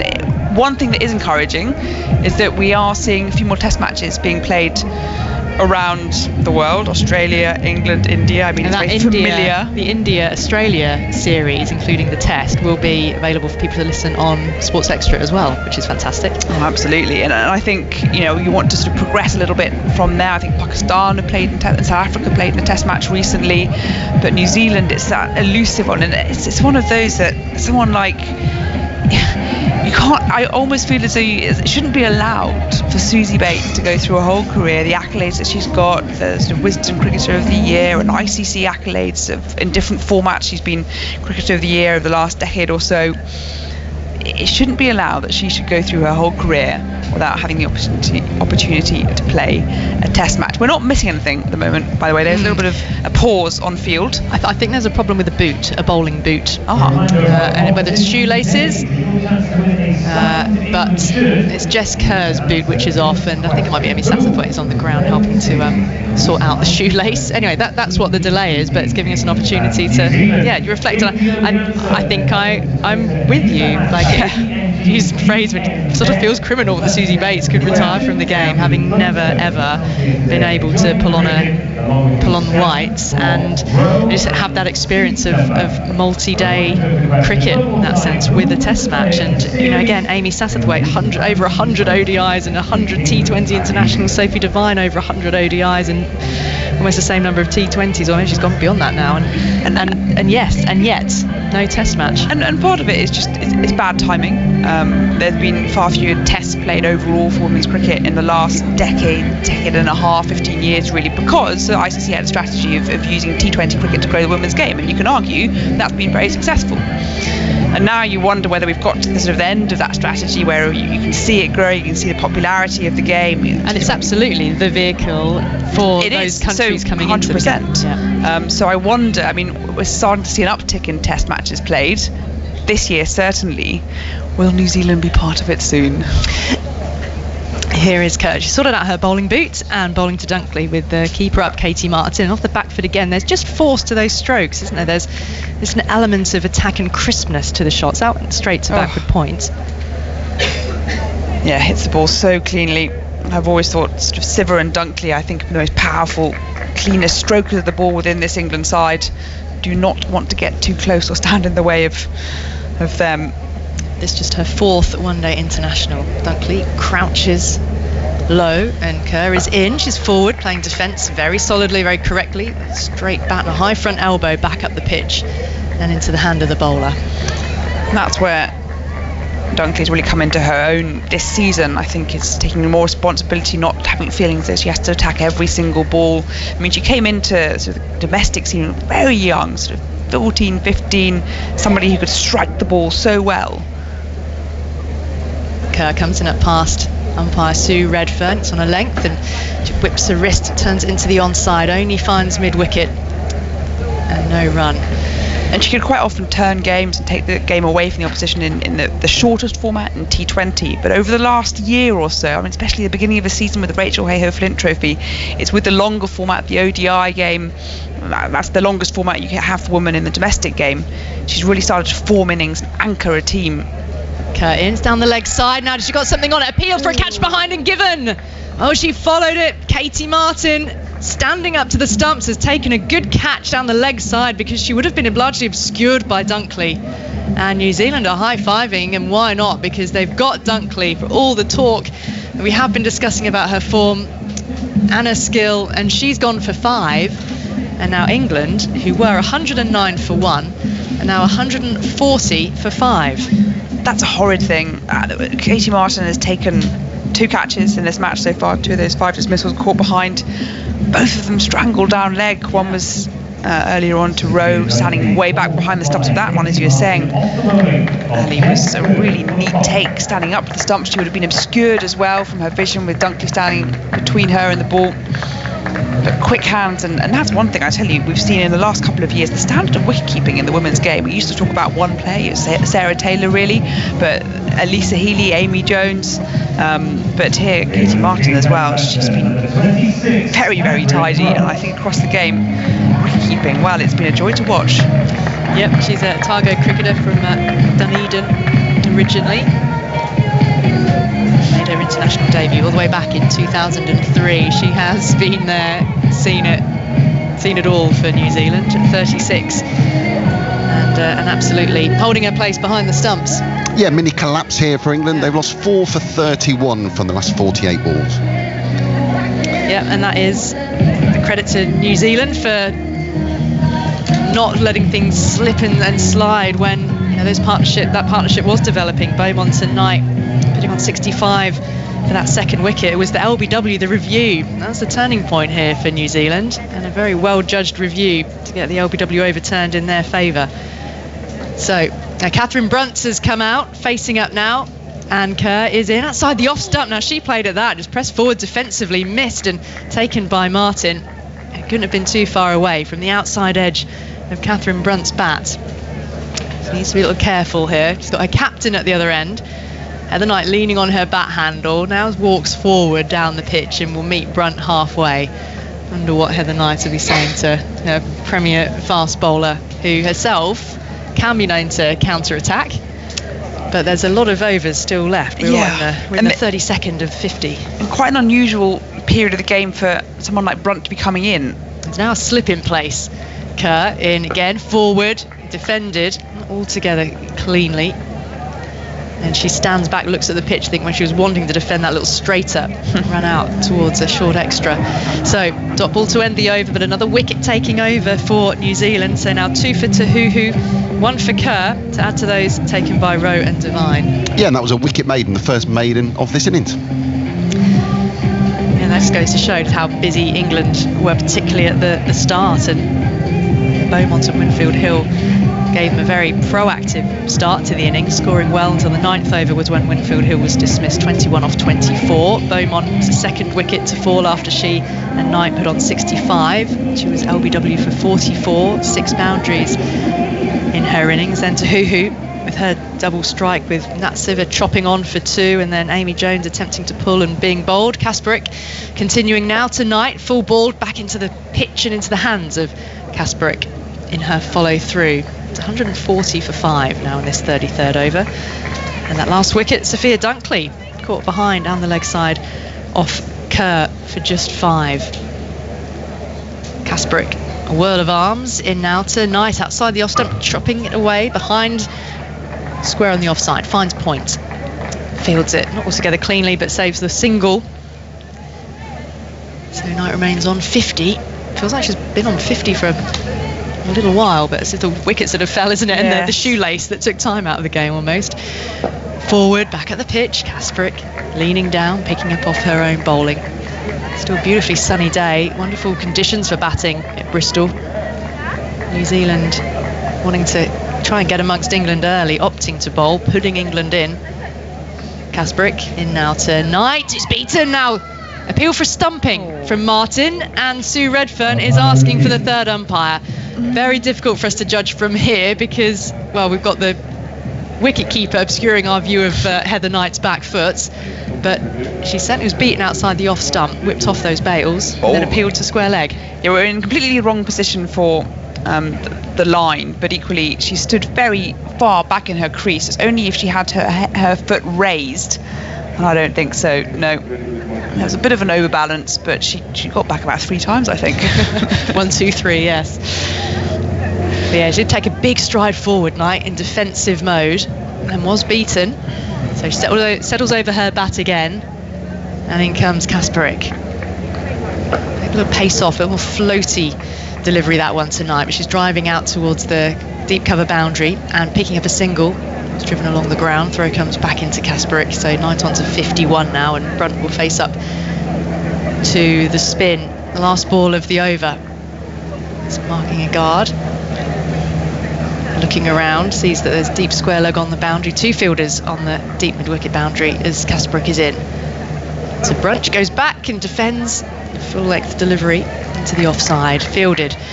And so no run. So early stages for Catherine Brunt. She's just faced 3 balls and yet to get off the mark. And Heather Knight, 51 not out from 70. Little punch of the gloves between the two of them as we're at the end of the 33rd over. And England are 141 for 5. So still to come for England. They've got Charlie Dean. So the fall of the next wicket, that'll be the debutante, 20 years of age, coming out to the middle. And Sophie Eccleston, Kate Cross and Freya Davis make up this England side. But it's wonderful that we've got Emily Windsor with us in the team today because she knows Charlie Dean so well. How nervous she is. She was nervous before the start of play. I think she was nervous last night. I think she's very nervous right now, considering that Charlie Dean's the next woman in. I mean, the big question is who is more nervous, Emily Windsor or Charlie Dean? Here now is Jess Kerr, whipped into the onside, but straight to short mid-wicket. And on the ground, Heather Knight trying to pierce that infield. So she got there. We've got deep third backward point, cover, deep cover rather, then extra cover, mid-off, mid-on, mid-wicket, deep mid-wicket, and a long leg. So field is quite spread here for Knight as she faces up to Kerr. Bit of pace off, forward she comes. She's back up the pitch though, and Kerr picks up in her follow through. There's no run. Been pretty impressed by the captaincy of Sophie Devine, not only in the field settings and knowing exactly the shot strength selection of the England players, but the way in which she's rotated her bowlers. She took a gamble in bowling Leah Tahuhu the bulk of her overs in the middle, really. Kerr bustles in now, pace off that one out, struck on the pad. There's been some bat there, but she came forward Looking to work it into the leg side. She rehearses that stroke now as if she's wanting to flick it straight past the square leg umpire. So Tahuhu's bowled 8 overs, and she's bowled the most out of any of the bowlers. We've had already 6 bowlers. I mean, Amy Sathwaite, a little experiment there, just bowled 1 and went for 7. But otherwise, Leah Tahuhu 2 for 23 from her 8. And sometimes you can do that, and you've kind of lost your premier bowler when you come into the back end of an innings. When your premier bowler takes wickets, as Kerr is in now, and this is pulled past the square leg umpire. I think that's what Knight wanted to do previously. Fielded just under a single. Fielder comes in off the boundary, so 1 more for Knight, and for England 142 for 5. Which is exactly what Tahuhu did in that sort of middle spell of hers. Nat Siver and Amy Jones, you kind of break the back of that England batting lineup, and suddenly it frees it up for the other bowlers around you, even if they're going a bit more expensive. And so do you now keep those last 2 overs just up your sleeve, depending on how many more wickets fall?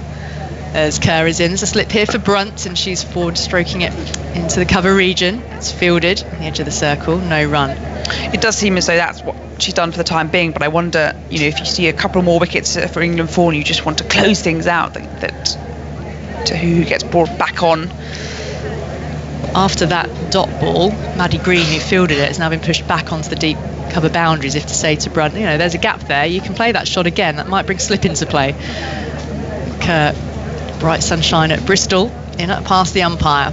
Bowls now to Brunt, but it's a little straighter, and she's able to clip it through mid-wicket. It's a chase back for Hannah Rowe. In fact, be cut off in front of the boundary. It is a little 2-part effort done. It's Rowe who flings the ball back into the middle. And Catherine Brunt's picked up 2. She's off the mark. It's the end of the over. It's over number 34, and England are 144 for 5. Perhaps didn't quite go to plan with pushing the fielder back and enticing Brunt into a driver shot outside the off stump, just straying a touch with the line. But Heather Knight, 52 not out from 74. Yeah, New Zealand seem to have bowled with a concerted plan of bowling it very full way straight. And we've seen quite a lot of runs leaked over onto the onside, just turning it away from the body. And the batters, of course, very capable at that, but it has meant that we've sort of caught behind as LBW's bowled.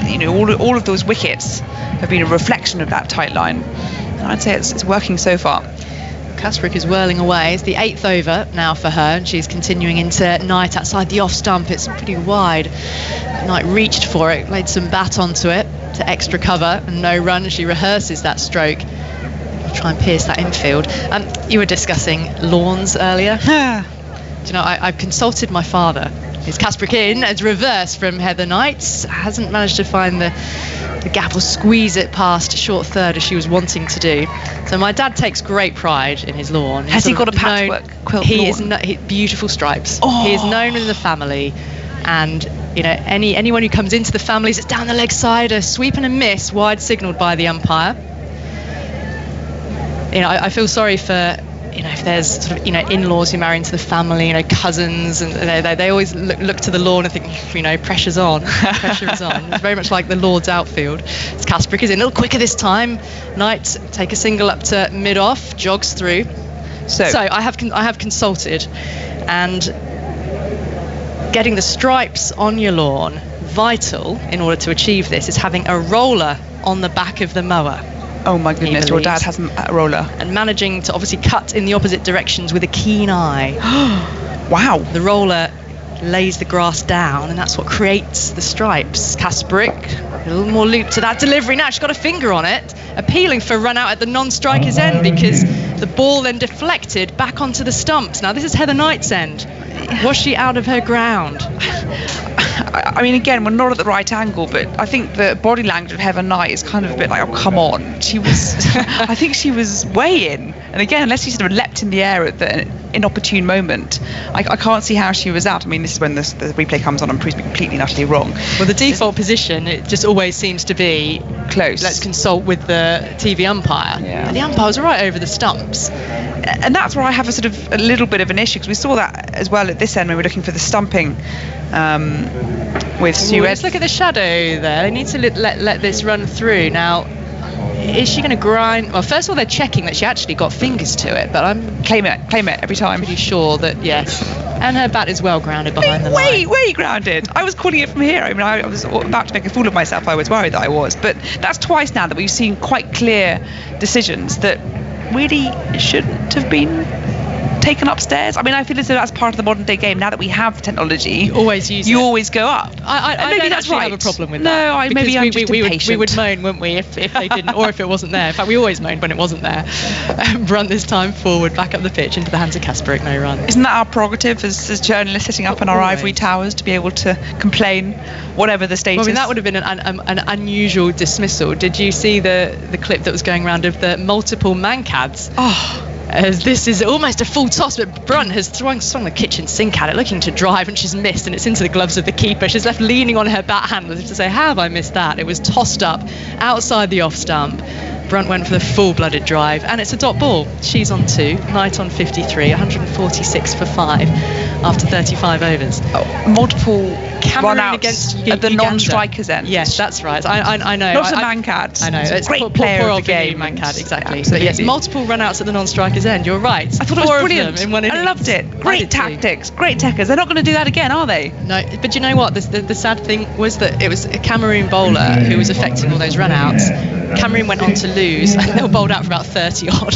Okay, well, Which is I a mean, shame. so Which is a you've got to shame. give yourself every opportunity to try and win the game. I think it was great creativity, and alas, didn't quite Smart work. cricket from Cameroon. I'm about to hand over to Henry Moran. I'll describe this ball from Leah Tahuhu, who's back on then. So 2 overs left for her. Bowling to Knight off the outside edge, squirting away down to deep third, and she's able to take a single. It's 146 for 5. Then we're into the 36th over. A bit more from Isabel Westbury and then Henry Moran. I like this. Again, we're talking about that captaincy of Divine, bringing on her premier bowler, Leah Tahuhu. 2 wickets of 23 runs from her 8 so far, so this is one of her 2 remaining. And they've decided, right, we've got to go for the jugular. England 147 for 5 and struggling a little bit with 15 overs left. Henry, hello. Hello, Izzy. We're going to have a double change, so our time together is going to be brief. Oh. Here comes Tahuhu, bowling to Brunt, who is advancing, trying to find a little bit of an angle into the leg side. Cannot do so, and it is a dot ball. So, hello, goodbye. Parting is such sweet sorrow. We'll hear plenty more from Izzy as we go through the day. Phil Long's going to be with us throughout. I always think, Phil, you are the hardest working of all of us because you're on the whole time, you're scoring, you're keeping an eye on things.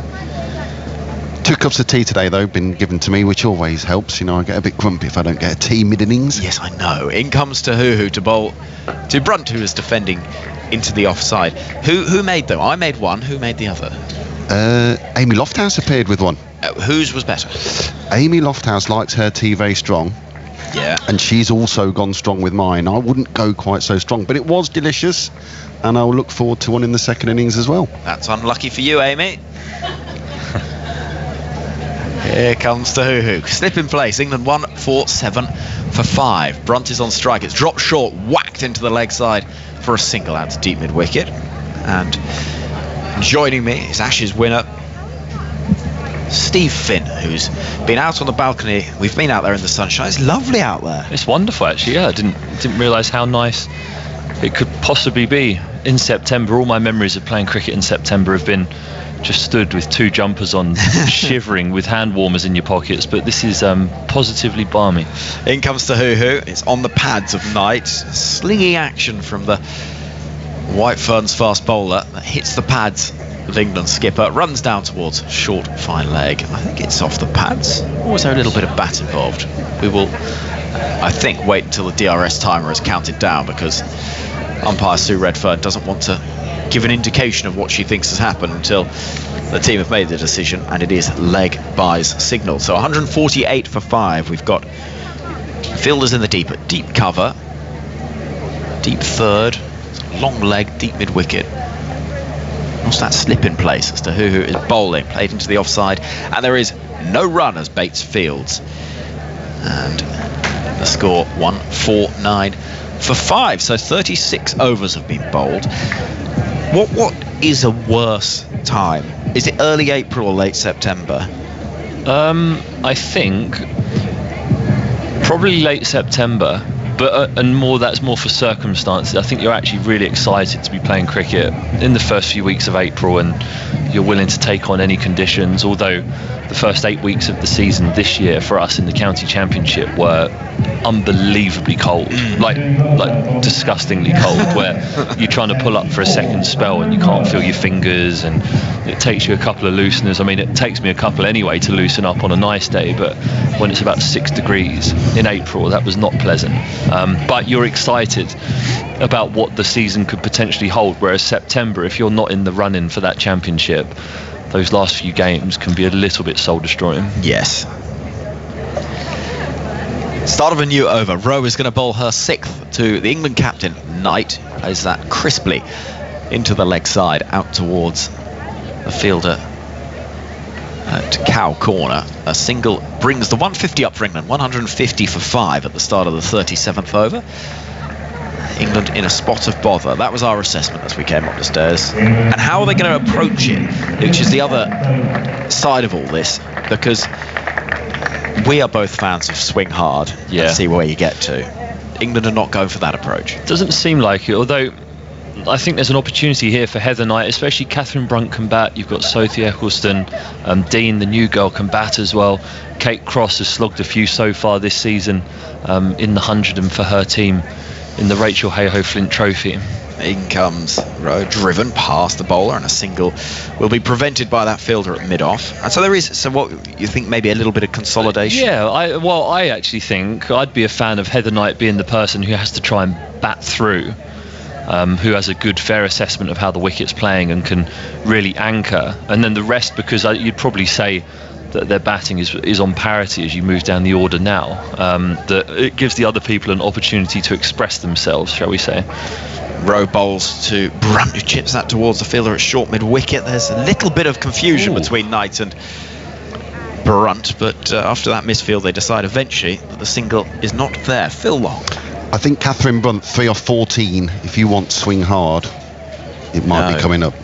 Oh, you think? Yeah. It feels as though she's trying, though, doesn't it? She sprinted down the wicket last over. She's just tried to hoy that straight or through the leg side and just mistimed it. So she's on strike. It goes in the air to the right of the mid-wicket fielder inside the circle, showing a little bit more aggression is Brunt, and will pick up a single. So England move to 151 for 5. So we think she's almost sort of like a coiled spring, ready to. But I think she's a spring that's trying to uncoil, but not quite managing it at the moment. Slightly rusty coiled spring, shall we say? Yeah. Mid-on and mid-off are up inside the circle, just tempting Knight to play something expansive down the ground. As here comes Rowe again, right arm over to bowl to Heather Knight, who finds that gap in the offside to pick up 1 out to deep cover.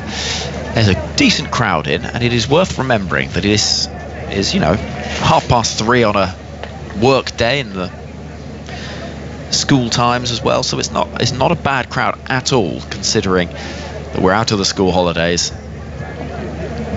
and weather in September can be changeable, so spectators won't necessarily have bought their tickets ahead of time.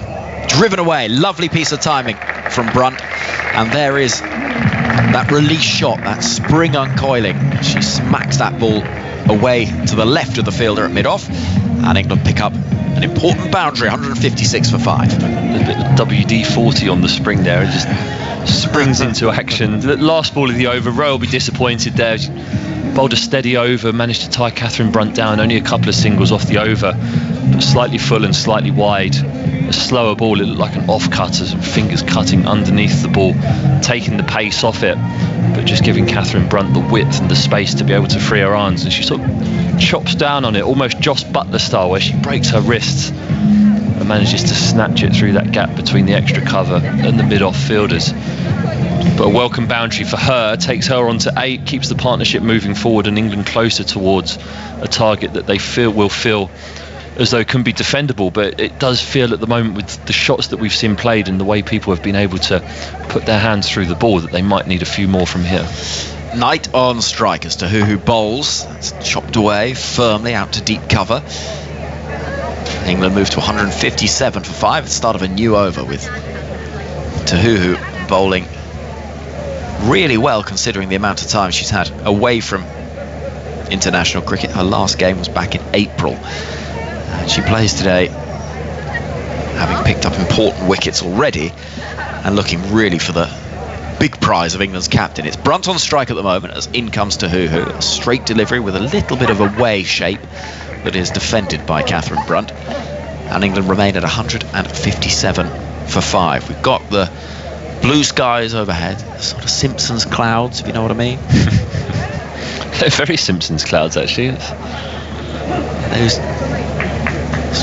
quite flat clouds overhead, but no danger of any rain. Forecast is set fair as in comes Tahuhu to bowl to Brunt, who comes forward outside edge. She does give that everything and will pick up 4. Flies down to a vacant deep third. Quite fine. And had there been a slip in place, it would have gone straight to hand. There wasn't, and Brunt picks up a boundary, rewarded really for showing the intent.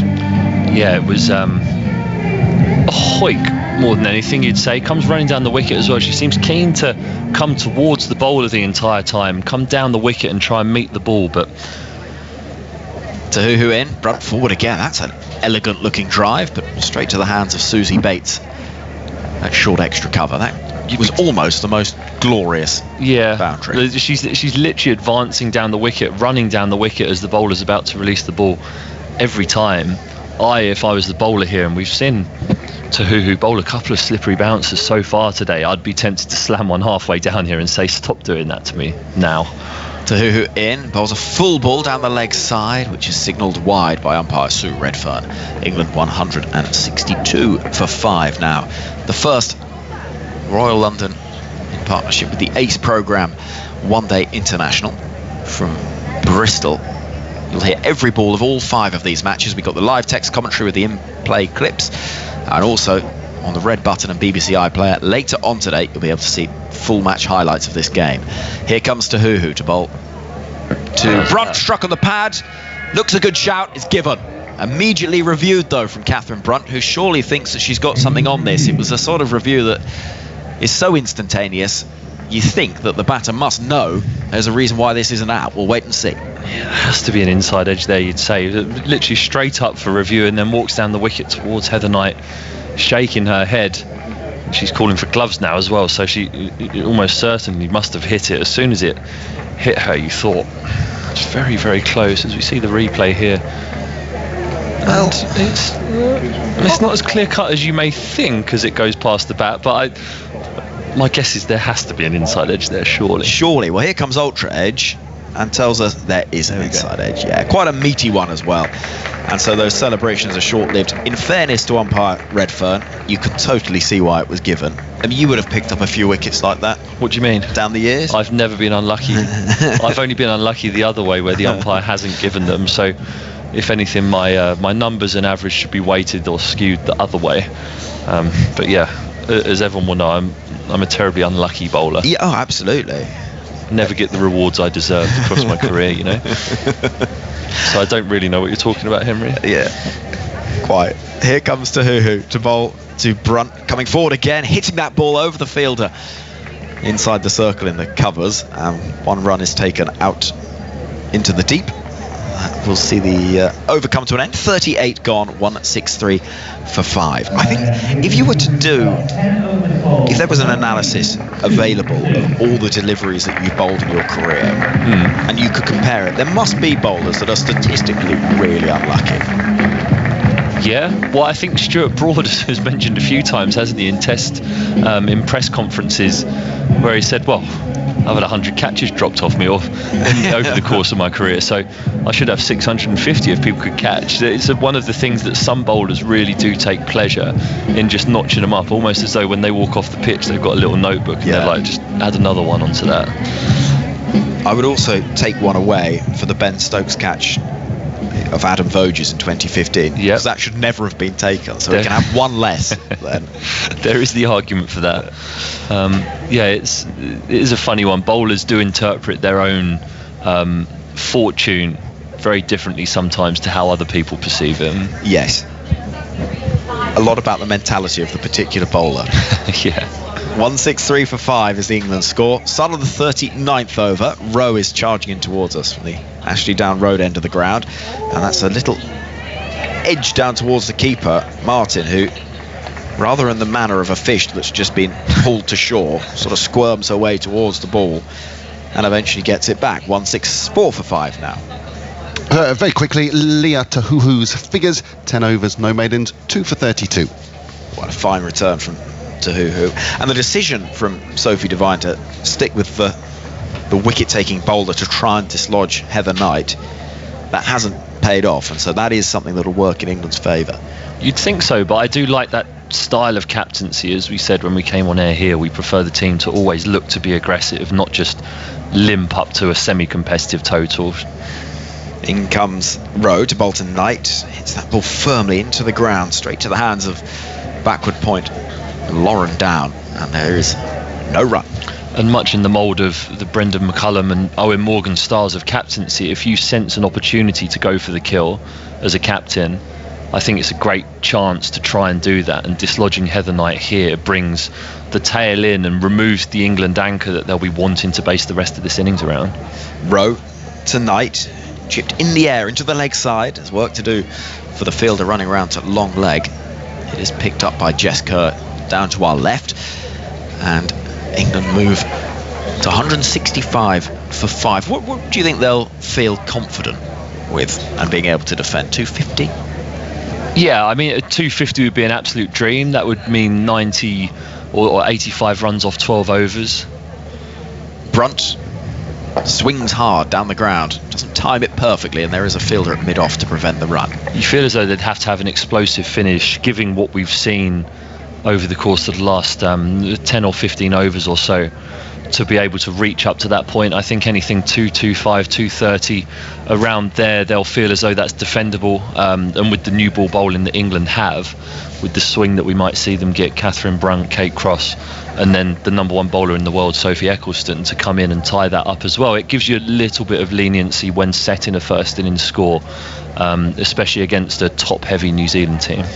Long off goes out to the boundary in the distance as Brunt swings mightily and doesn't get much on it, drops into the offside. There is single taken, I should say. 1-6 for 5, and that's a really significant point, isn't it, that England will back their bowling unit to be able to defend something that might otherwise be below par, such as the quality of somebody like an Eccleston who can bowl 10. Yeah, very fortunate. I was asking her, almost begging her to come to the nets and bowl at us. Knight drives straight to backward point, and there's no run. Where was that? In the 100. Right. Because we did a lot of training simultaneously or slightly overlapping, so as we were walking across to train, the girls would be just finishing their bowl throughs in the middle, and we'd stop and have a chat with them as they were doing it, just about tactics and things like that. It was a really nice part of the 100, actually, was being able to do that with the girls. But yeah, all the time being Sophie's ear, just saying, come and have a bowl at the boys in the nets, because the nets were used and turning as well, so she would have made a lot of the boys look very silly there, and could have taken some big scalps with her into this series, and it would have been just a great experience, I think, to come and bowl at guys who would be trying to smash her. I think I think it'd be a really interesting contest, and it didn't quite happen. The day I think that she was going to come and do it, it rained. Oh no. Yeah, which is a shame, but she's a fantastic bowler. She is. Devine is coming into bowl to Catherine Brunt, who defends, and there is no run, and bowls quickly as well, so it wouldn't be, actually it would be a very similar pace, if not actually slightly quicker than a lot of the bowling that you see in the men's game. She bowls quicker, say, than Adil Rashid would, who'd be turning it the same way, the leg spinner and the left arm spinner, so she would, it wouldn't be one of those where she's looping it up and no, she very much bowls the same pace. Devine to Brunt, who's forward again, looking for that single into the leg side. Will get at least one, turning for that second as the throw comes in from the deep. They'll comfortably get home. Good intent from Catherine Brunt as England move to 1-6-8 for 5. Yeah, I think that pace and the bounce that she gets as a left arm spinner is what makes her so good in this format, or in the women's game. I think her ability then to change her pace as well. Devine bowling to Brunt, who swings hard, gets nothing on it, and it goes through to the keeper, and Brunt was made to look a little foolish there as she gave it absolutely everything, and the ball, the pace taken off it from Devine, just kind of almost a tennis ball bounced through to the keeper, and Brunt swung at it without any connection at all. It's fair to say she was through that early. Almost an exacerbated, come on. She always knew well before she'd missed it that she'd got it wrong. Brunt on 16. She's a full delivery. She's dug out as far as Tahuhu in the side the circle on the offside. We've got 2 balls left of the 40th over. England in a spot of bother losing that cluster of wickets. Phil will bring us the exact details of that collapse shortly, but they are rebuilding now as in comes Devine to bowl to Catherine Brunt, who does clear that infield and will pick up runs, probably just 2 because there's protection in the covers on the offside as we look at it to our left, and Brunt will pick up a couple of runs to move her personal score to 18. We've got a ball left of the over and England 170 for 5 because there was a little cluster of wickets that caused problems for England. Yeah, 109 for 1 became 140 for 5 over 8 overs. Devine drops it short, and going for it is Catherine Brunt to pick up 4 runs down towards fine leg. And as it went very short, as you spoke about, she advanced, swung hard and got fortunate because it cleared the keeper and headed down to the boundary. And Steve Finn with the score at 174 for 5. I'm going to get out of the way. Emily Winter's coming in.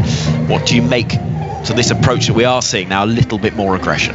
Yeah, I think I like the intent that Catherine Brunt's shown. I think she's come to the crease, and even though she has been trying from the beginning to up the scoring rate, she wasn't quite able to. The New Zealand bowlers really did bowl well to her when she first came to the crease, and probably indicative of the way that we saw that collapse happen, the way that New Zealand tightened and squeezed after that initial burst from the England openers was quite impressive. So England now, with Heather Knight playing the anchor role every time she gets on strike, she's not really trying to hit boundaries, she's just trying to hit ones, rotate the strike and let Catherine Brunt take the brunt of the run scoring responsibility. If you pardon the pun there, Steve. I know, I couldn't help myself. It was going through my mind about 3 seconds before I said it. I was like, shall I? Why not? Let's do it.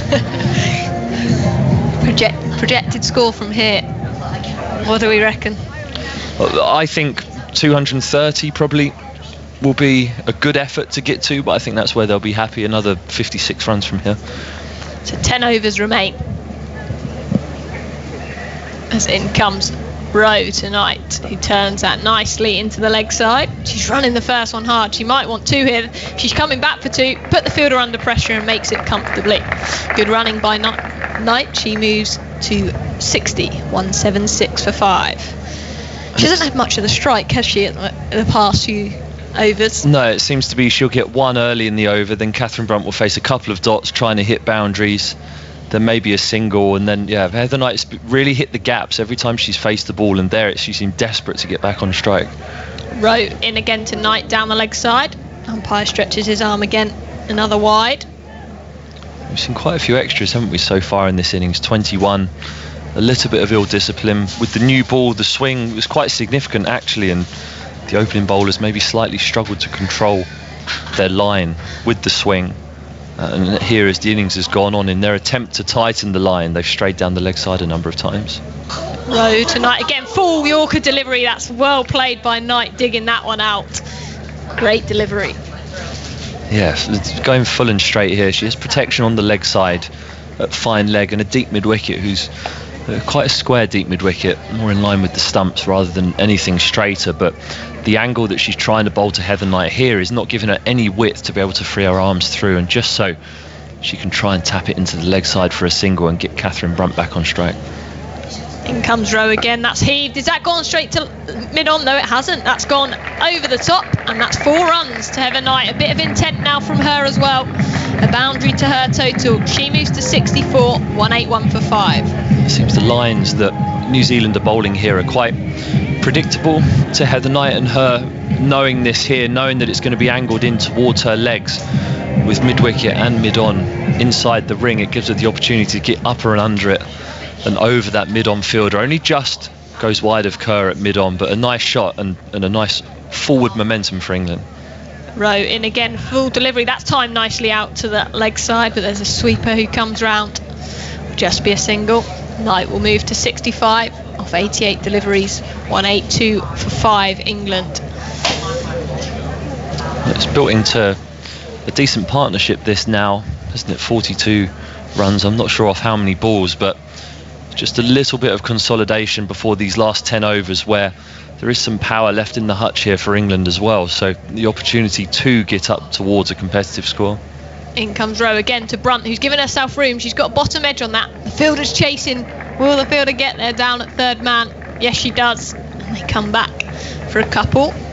Brunt moves to 24. 184 for 5. This over's been better for England. And also New Zealand have bowled out Leah Tahuhu, who's been their strike bowler in this innings so far. She's bowled her 10. She bowled out early doors. So they're relying on other bowling options to see out the death. As Rowe in again to Catherine Brunt, who advances, who doesn't quite get hold of it and can only find Susie Bates at extra cover on her 34th birthday. Could you think of anything better to do on your 34th birthday than play cricket for your country? I was going to be cynical then and say no, but actually, and say yes, but no, I can't. I don't think it would be nice. It's been a while since I played for my country, so to celebrate your 34th birthday and to still be going at 34 years of old would be a nice way to celebrate. Yeah. So if on my 34th birthday Chris Silverwood thought we'll give him a solitary game just to celebrate it as a thank you for all the games that you played back in the day, then I'd be willing to oblige and accept it. Certainly is, and what an achievement from Susie Bates. Still there, such an incredible player for New Zealand. Sophie Devine, the New Zealand captain, with ball in hand from the pavilion end. We bowling to the captain, Heather Knight, who's 65 not out. That's outside the off stump that she happily guides down to third man for a single. She moved to 66. 186 for 5, England. It seems to be a pitch that once you're in, you seem to be able to tick away comfortably, and you sort of think, have England got enough here? As Devine into Brunt, and that's hit hard, but point misses it. Probably should have stopped that. They still only get a single as the cover sweeper comes around. With New Zealand's batting attack, it just doesn't feel enough. No, I think they're going to be reliant, if they do only creep up to 220, 225, somewhere around there. I think they're going to be reliant on getting their top order out quickly and early. Devine into Knight, full toss, that's whipped away on the leg side. Will that split the two fielders? Yes, it does. 4 more to the captain, Heather Knight. She moves to 70, 190 for 5, and she's batting superbly here for England. Yeah, knee-high full toss there from Sophie Devine, exactly what Heather Knight would have wanted. She's been so strong through the leg side in the last few overs, and there doesn't even really need to try and hit it too hard. It's a thigh-high, not even knee-high, thigh-high full toss. Whips it away to the leg side and nails it for 4. Devine in again tonight. She's pulled that. It's in the air, but one bounce out to the deep square leg fielder. She picks up a single. 191 for 5. But yeah, I think England, their new ball attack, are going to have a big job to do. I think it'll be Catherine Brunt and Kate Cross probably who take the new ball, who are going to have to try and take those early wickets of the New Zealand big guns, because if they do get in on this pitch, it does seem quite a nice pitch to bat on. Devine to Brunt, runs that nicely down to third man for a single. She'll now move to 26. Score 192 for 5. Partnership 52 from 64 deliveries now between Brunt and Knight. Yeah, building nicely, isn't it? In comes Devine again tonight. She's just guided that through to the cover sweeper for a single, and there'll be a change in the commentary box at the end of the 42nd over. Stephen Finn will leave us and we'll be joined by Alex Hartley again. England though 193 for 5, and let's hear Alex's thoughts on where this game's at. Well, you'd think that New Zealand are favourites at the minute if they can grab a couple of quick wickets. However, if Knight and Brunt can really take this game as deep as possible and try and get up to that 250 mark that they'll be searching for. We said at the start of the day it's always a really good batting track here, and 280 is sort of par. So England, with that collapse, they've had to rebuild, and they just kept losing regular wickets, and with that it's so hard to build partnerships and keep the run rate going. So these two here are key for England. The run rate's picked up 27 from the last 3 overs. And that just shows once you're in, it's a really good batting track and it's easy to score runs. It's getting yourself in, and there's been a couple of unlucky dismissals, and there are a couple caught down the leg side. Tammy Beaumont with the pad bat, LBW, brilliant review from the skipper Divine. Lee Kasprick, the leg spinner, into the attack as Knight advances and just punches it down to the long on fielder for a single.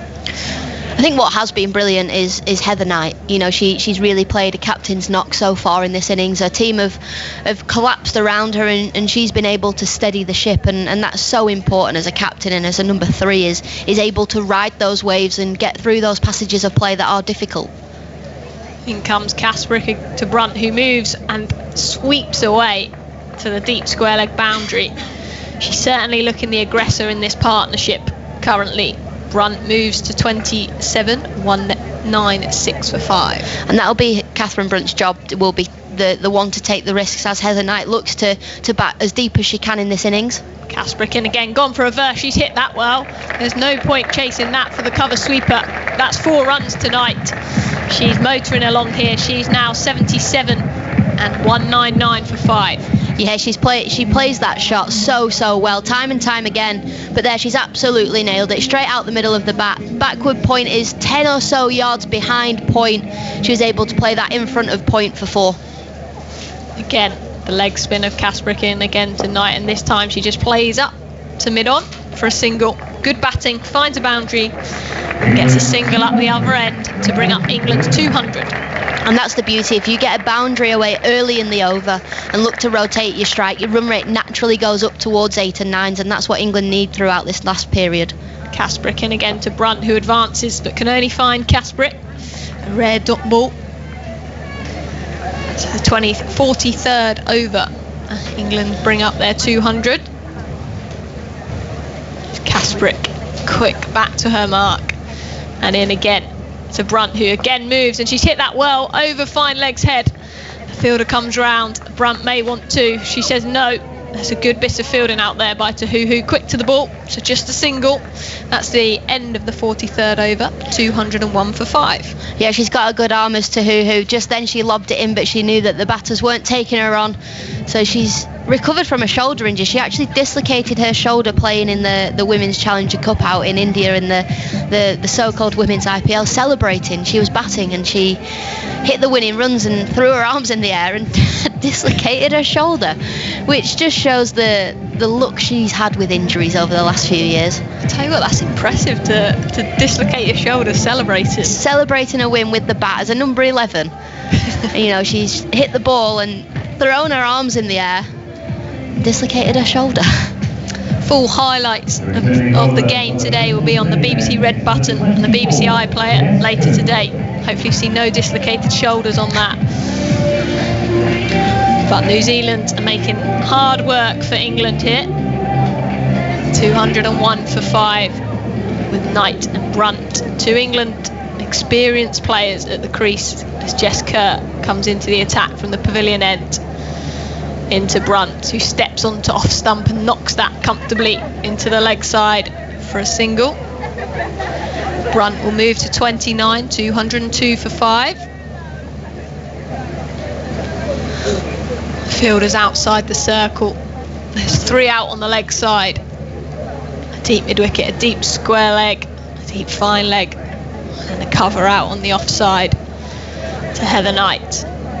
In comes Kerr again past the umpire bowls, and she hits it straight to mid-on. The one fielder in the ring on the onside, Susie Bates, for a dot ball.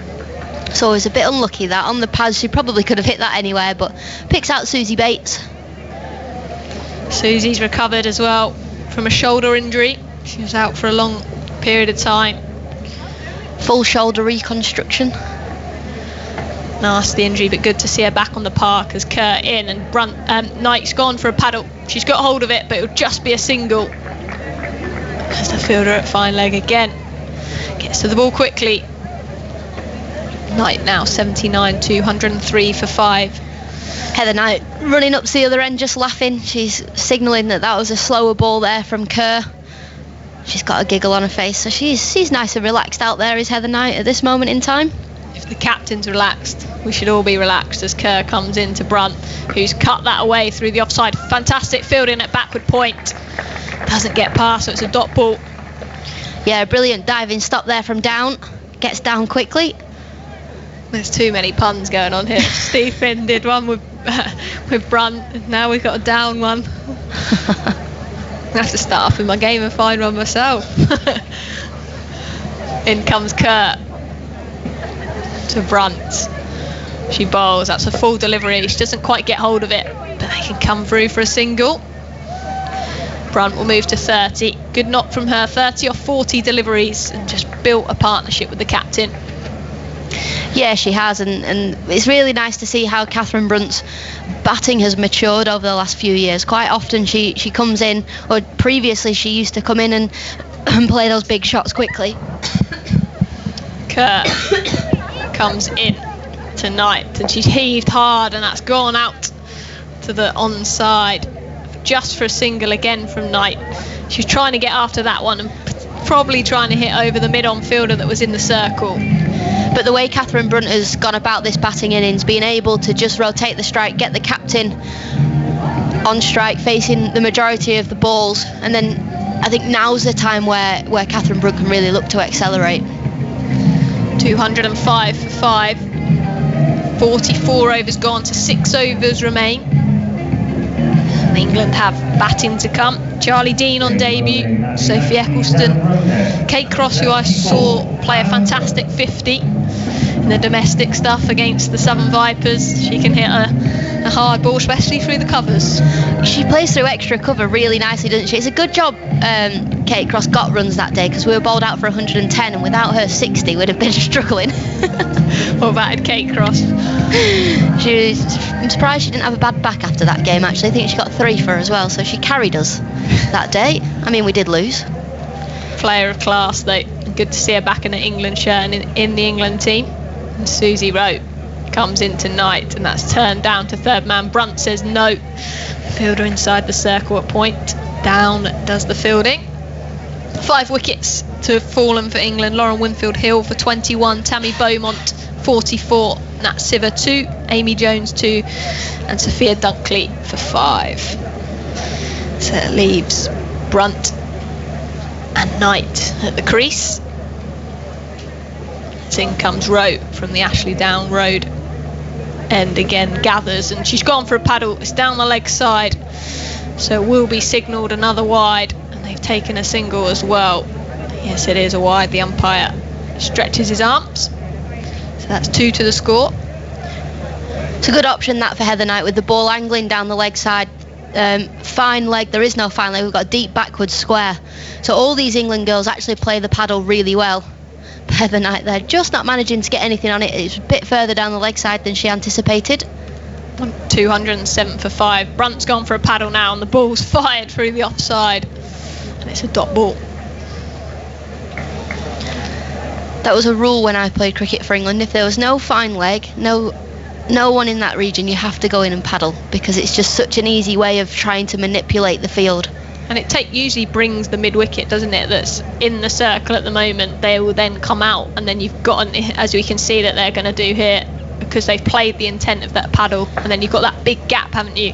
Yeah, and then even though neither of the batters, Knight or Brunt, have got the paddle away, it gets the bowler thinking, well, actually, I need somebody there to stop that boundary option. In comes Rowe to Brunt, who advances. She hits that hard, but only to Susie Bates. Extra cover, another dot ball. Brunt on 30 off 42 deliveries. Knight on 80 off 100 deliveries.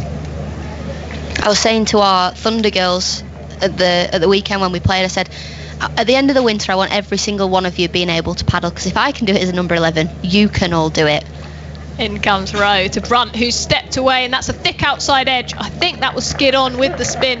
Yes, it does. Not where Brunt was aiming, but that's 4 more to her total, and 211 for 5 now, England. Yeah, big smile on Catherine Brunt's face. She was looking to go through extra cover, potentially up and over extra cover, giving herself room But a thick outside edge, well, she'll take it because it's 4 to her score. Must be so frustrating as a bowler as well. They're the worst. And the Brunt, I think herself, if she's bowling and that happens, she won't be happy as Rowan. Again, that's a full delivery, driven out to the offside sweeper, just for a single. Brunt moves to 35, 212 for 5. It's just slow going here. It's not electric. There's not lots of boundaries coming, but they're sort of picking up 1 and over at the moment. As in comes Rowe again tonight. That's on the leg side, and it's played to that mid-wicket gap just for a single. And that's 45 overs gone. Some more thoughts from Alex Hartley, and you'll be joined by Alison Mitchell. Yeah, I think at this stage of the game, 5 overs left, England will really be looking to go at 8, 9, 10 and over if they can. Look to get that boundary early on in the over and then try and manipulate the field.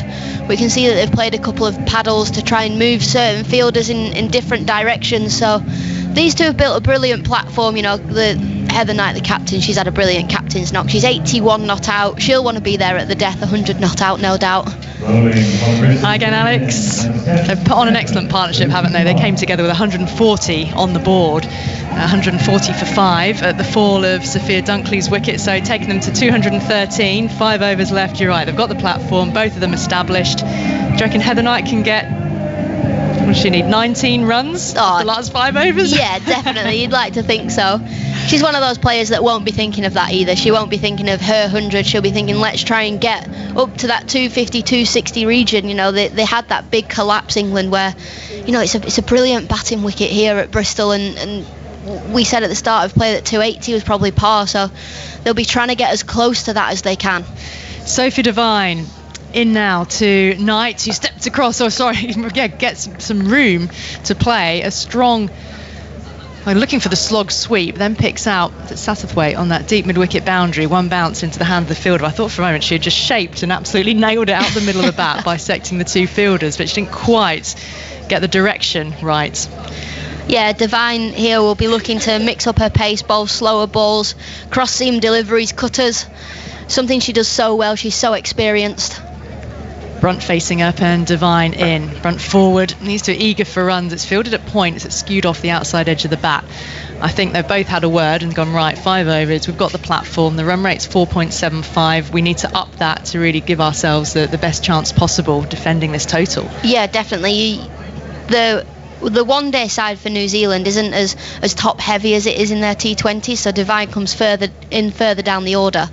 Fielders are spread back on the ring. It'll nudge into the onside. This time there's a gap there. The fielder is the bowler. Devine running across to the right, having to pick up, and Brunt's able to take a single. This is Heather Knight's 28th game against New Zealand. It's Catherine Brunt's 24th, and they've both got their highest scores against New Zealand in this partnership. And Catherine Brunt, she got a good 30 or 33 not out, wasn't it, in the Taunton game against India, but yeah, to get 36 on the board for her, she doesn't always get that much of an opportunity of batting at 7 where she does in the one-day game, but this is a very good knock and very good partnership with Heather Knight. She's facing up now, Devine. So over the wicket, it's a full toss. This has been carved over extra cover. Fielder is in the deep though on the cover boundary, picks up. Knight is heading back for the second as the throw comes into the striker's end, and Knight is back for 2. What New Zealand will be doing here as well is when the batters are running 2, they'll always look to throw the ball at Heather Knight's end. She's the slowest between the wickets of this partnership. Catherine Brunt's quick between the wickets, so they'll be looking to target Heather Knight and try and run her out.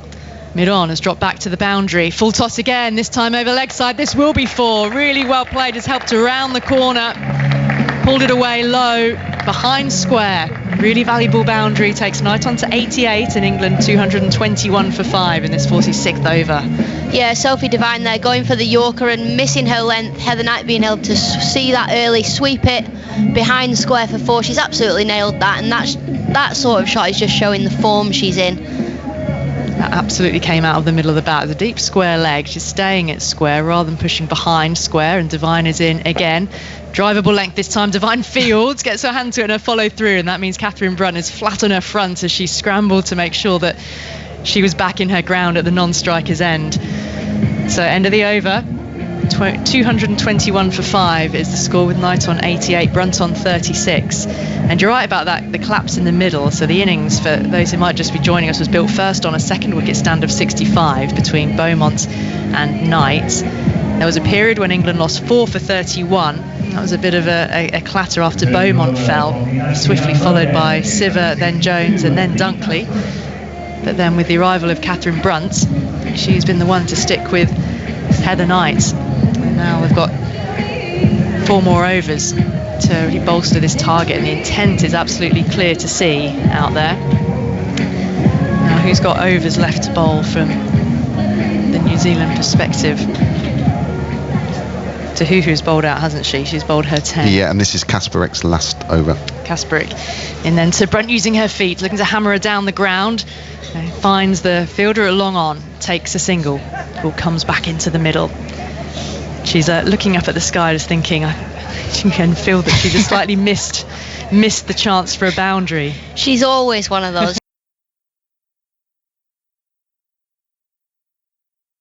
She's always throwing her head in the air and her arms up, saying, I could have hit that for 4. It's almost like she wants to hit every delivery for 4. She's looking in good touch at the moment to have a good go at that. 37 off 47. But Heather Knight is now on 88. She's only ever scored one one-day international century in her career. That was against Pakistan in a one-day international in Leicester in 2017. But it's Kasparek bowling now to the England captain. Kasparek is in, sweeping and misses. Ball ricochets off the shin of the keeper and she's scampering one. Throw comes back in to the bowler. She must have got a little bit of under edge on that. No signal from the umpire. So come off the bat, and she's indeed on to 89. 223 for 5. Brunt now on 37. Kasparek with her blonde hair in. Brunt lofts her down the ground. Lovely shot. This will be 4 more. Down to the sight screen at the far end. Mid-off is up. Long on was back. That went straight down the middle. A brilliant shot that from Catherine Brunt. She almost gives herself room to the leg side, fakes moving to the leg side. Just a little shimmy, goes back to her mark and hits that straight over Kasparek's head. A brilliant strike from Catherine Brunt. That's got to be one of the most satisfying shots with a bat in your hand, isn't it? Gotta be. I mean, I don't think I've ever played one, to be honest. But, you know, I'm just saying, it would be. You know, if you did, it would be. Kasparek in again to Brunt. Where will she go this time? She looks to do the same, but this is hammered along the ground this time. A bit of toe end involved, and didn't manage to get under the ball. And it's fielded at long off.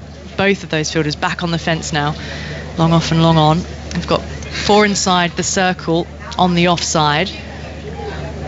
2 fielders on the deep mid-wicket boundary. Kasparek in again, and Heather Knight's driving up the pitch into the hands of the bowler, and it ends the over. So, oh, hang on, that's a caught and bowled.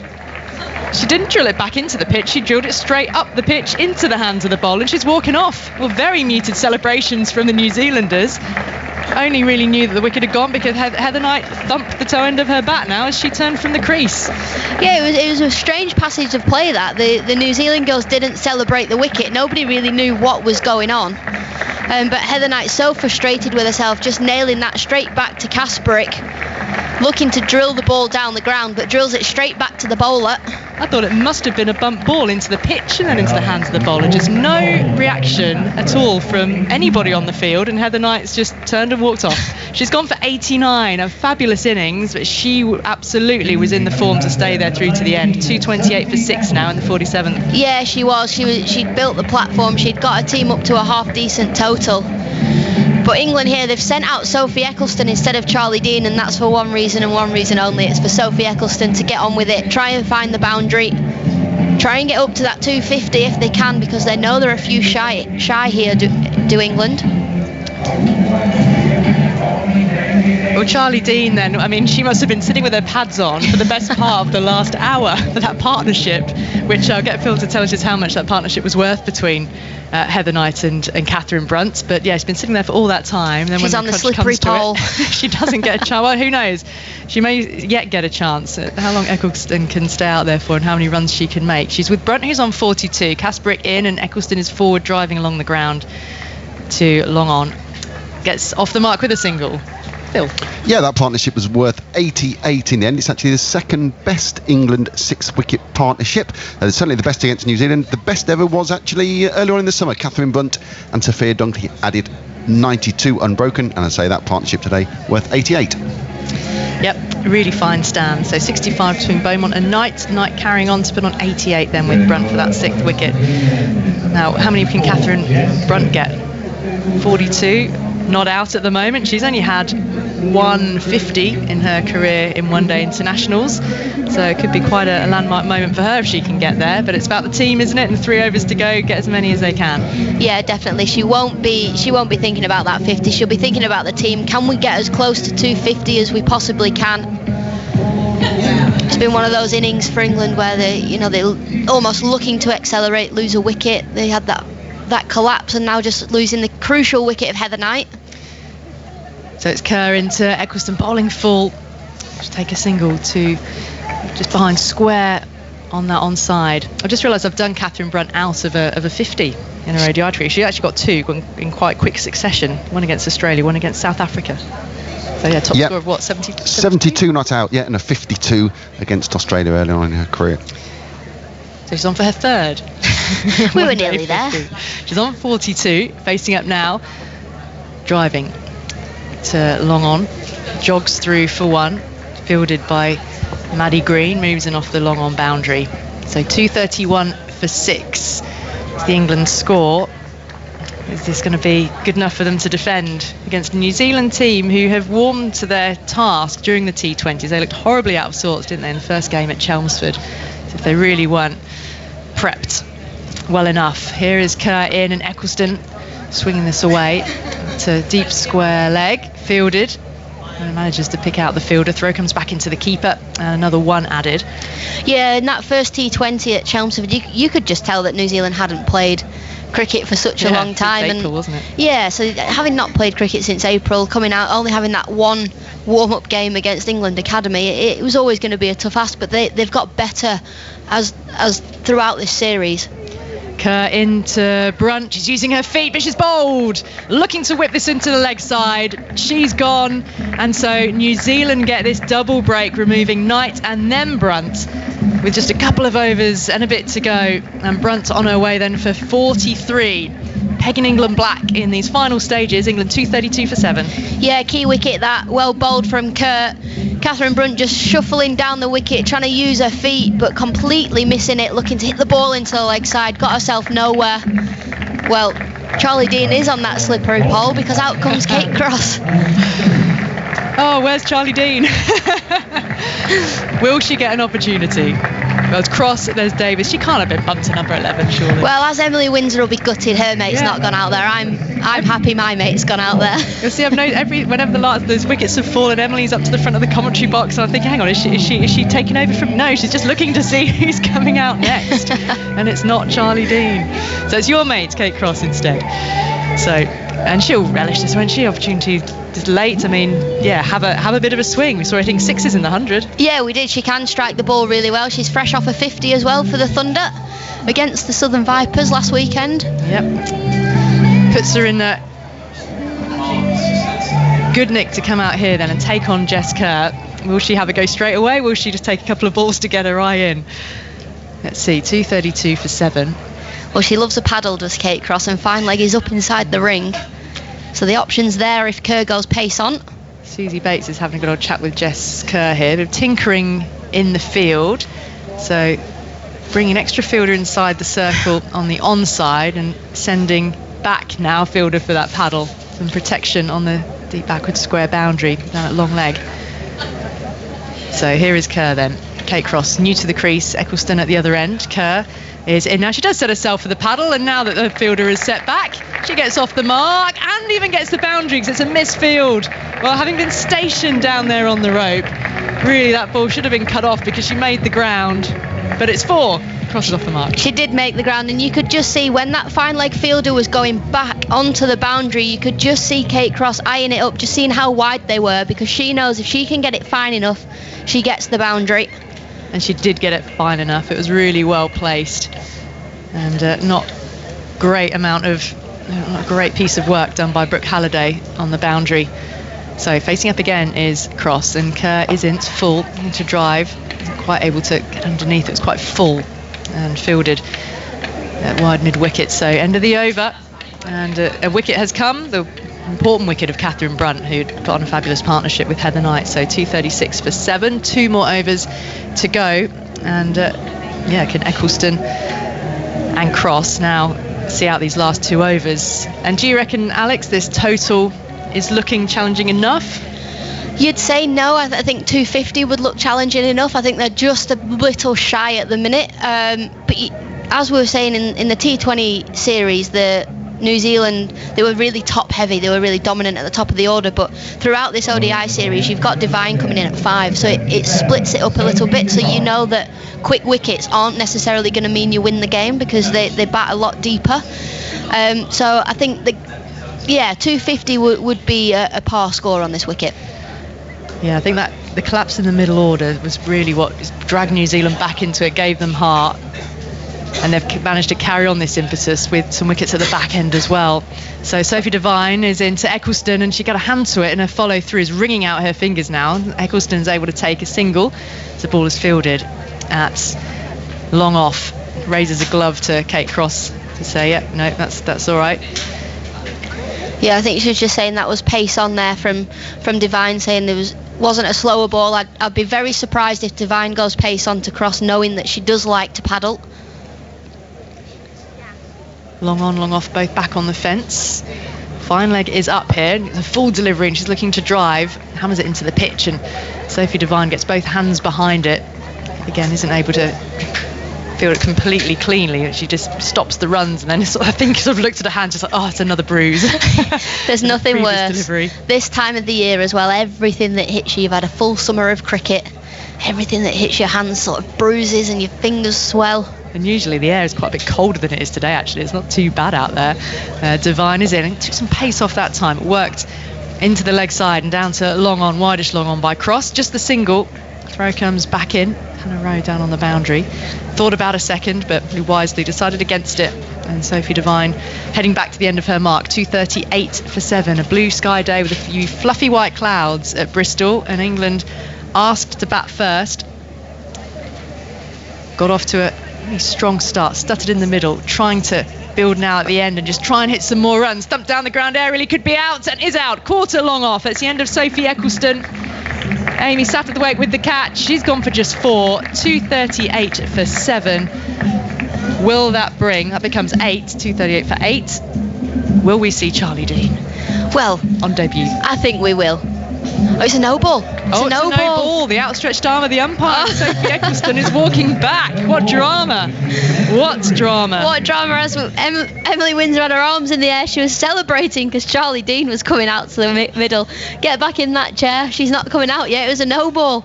Well, Eccleston survives. How about that? And of course, these no ball calls come late when you've got TV replays there. I mean, it's good that they are being adjudged, but goodness me. So Eccleston facing up again. Scoreboard still registers 8 wickets. It's a bit confused, and this one is either smeared along the ground up to long on. Eccleston going through for the single. Kate Cross was backing up well then, because she made it down to the far end and was looking for the second before Eccleston had even grounded her bat for the single. So it is 240 for 7. I think the scoreboard's gone back to 239 for 8 though. It's 1 run behind but 1 wicket ahead at the moment. They're a scorer's nightmare. They really are. Cross facing up wide. Is it over the top? No, it isn't. It's caught on the edge of the circle. Now, is that a no ball? I don't think it is, but we'll wait to see. We think it's the 8th wicket, and we think it's Cross who's going to be going. So she's gone for just 5. We'll keep an eye on her though, but it's 240 for 8 as it stands. Cross there looking to use her feet, get to the pitch of the ball and hit the ball through the offside, but just got a little edge on it. A decent catch actually from cover, as she just has to leap at the right time, but times her jump well and takes the catch. Brooke Halliday with the catch. And it does bring out on her debut. Charlie Dean walks out to the middle and joins Sophie Eccleston at 240 for 8 with 1 more ball to go in the 49th over of this inning. So Charlie Dean, the off spinner, is 20 years of age, comes out on her international debut. What do you reckon she'll be feeling, Alex? Nervous, really, really nervous. You know, she's playing in her international debut, something that she'll have dreamt of since she was a kid. She's coming out with just over and over to go, needs to try and get her team up to that 250. She can bat as well, coming in at number 10, you know, she's a decent batter, so she is no rabbit. So the Vipers players wait, steps across to the offside, makes some room, clips this one along the ground out into the offside to get off and running in international cricket, and she's got a single to her name. That was really crisply played. It was, and she can breathe now. She can just take a sigh of relief. Got my first international run, a smile on her face. Sophie Eccleston gives her a glove punch, says well done mate, but we've got 6 balls here. How many can we get? Yeah, 241 for 8 at the end of the 49th over, and that's Sophie Devine. She now bowled 10, Phil, picked up a couple of wickets. Yeah, and that one off that ball, 2 for 57. So 6 more balls then for Eccleston and Charlie Dean to add to this 241. It's unlikely that they'll get 9 off the over to get up to that magic 250 mark. You never know though, you never know. Loose ball here and there, a boundary here and there. But the run rate is sitting at just under 5 and over for this innings so far. And Jess Kerr is to bowl these last 6 balls. Charlie Dean's looking busy, she's prodding away at the pitch with the toe end of her bat. Surveying the field, sees that there is protection on the deep cover boundary, 4 inside the circle on the offside, just 1 on the on, and that's short fine leg as Kerr is in, tickles it towards short fine legs, appeal for LBW and she's out. That's come off the pad, and straight away Sue Redfern's finger went up, and Charlie Dean can review it if she wants to. She has reviewed it. I think for a moment she was walking straight off, and she then wasn't. Probably Sophie Eccleston shouted, "Review, review." Well, it's both the instincts, is it? It's her first international match. She's never played a game with DRS before. So we will go upstairs and have a look. Well, you might as well. You've got them there to use your 8 down. You might as well use it. I mean, it looks pretty out. Looks pretty out. It could be in the middle of middle. Yeah, struck in front of middle and leg, and I think probably going on to hit middle and leg, but we'll see. Certainly no bat involved. She looks to come forward. Well, Charlie Dean's seen the replay and she's walking off. She stepped across to that offside to try and make a little bit of room on leg, and umpire's call on clipping leg stump. So it was close, but given out on field, and enough to see Charlie Dean on her way. So the briefest of debut innings for Charlie Dean in this first international match for her. She's gone for just 1, having faced 2 balls. And it's another wicket for Jess Kerr, 3rd in the innings for Kerr, 241 for 9. Yeah, a little bit unlucky that it was just clipping leg stump. She's done right to review it, but Charlie Dean can bat, but unfortunately she's had to make her way back to the dressing room, get ready for her bowling innings. I'm sure she's going to play a really important part bowling her off breaks in the second innings. But Freya Davis comes to the crease at number 11 for England. Her job here now is just to try and get Sophie Eccleston on strike. England don't want to be getting bowled out with balls left. Yeah, just wasted resources, isn't it? And from the position they were in, they should not have been looking at being bowled out, which they're now in danger of that happening. 5 balls left in the innings. Jess Kerr in then to Davis, who's on strike. Kerr in now, and Davis, he can't work it any further than mid-off. So you can see Sophie Eccleston eager to get out of the blocks and get down the other end. Yeah, she'll want to face the remainder of these deliveries, so Freya Davis got to try her best to try and get her on strike, whether or not it's just knocking it into the leg side, maybe playing a little drop and run. I think that's possibly what Charlie Dean was maybe looking to do, because that's where the gaps are at the moment, isn't it? On that leg side with the fielder up on the off. But here's Davis, and she does work at the leg side, but mid-wicket is there, and there should be a run out, and there will be, because Sophie Eccleston was halfway down the track looking for that single to turn the strike over, and Amy Satterthwaite just underarmed the ball back to the bowler, and Eccleston didn't even bother trying to get back. So England's innings has rather limped to a close here, and they're all out with 3 balls remaining in the innings, all out for 241. which Alex Hartley does feel below par considering the partnership that was put together first by Beaumont and Knight, but then more so at the back end. The key moment really, wasn't it, was the breaking of the partnership between Knight and Brunt for New Zealand. Yeah, it was. We've had an innings of almost 2 collapses in that for England, so they'll be disappointed, but they have got runs on the board, and scoreboard pressure does funny things to teams, so you never know, but I do feel like they are slightly light with the bat.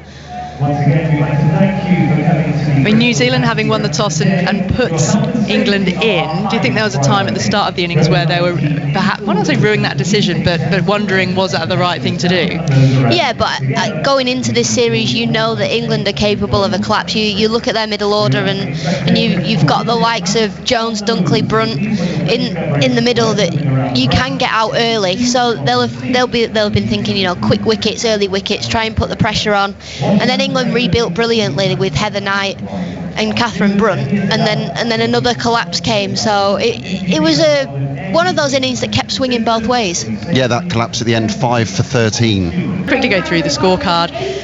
Because Lauren Winfield-Hill was the first wicket to fall for England after they were put into bat, caught down the leg side by Katie Martin off Hannah Rowe for 21. That when the partnership between Beaumont and Knight started, until Beaumont was LBW to Devine on review, given not out originally, for 44. That then elicited this first collapse, 4 wickets falling for 31 runs as Siva was bowled by Tahu. She chopped on for just 2.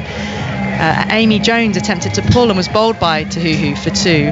Dunkley was caught behind down the leg side by Martin off Kerr for just 5. Heather Knight put on 89 before she was caught and bowled by Kasparik. That was 228 for 6, and then another clatter of wickets as Brunt was bowled for 43. Charlie Dean, LBW, Kerr for 1. Cross was bowled by Cross was caught by Halliday at cover off Devine for 5. And Sophie Eccleston a run out for 5, with Freya Davis left having faced 2 balls for no run. Bowling figures, Devine 10 overs, 2 for 57. Jess Kerr 9.3 overs, 1 maiden, 3 for 42. Tahuhu 10 overs, 2 for 32. Hannah Rowe 9 overs, 1 for 47. Kasparik 10 overs, 1 for 48, and Amy Satterthwaite 1 over, which went for 7 runs.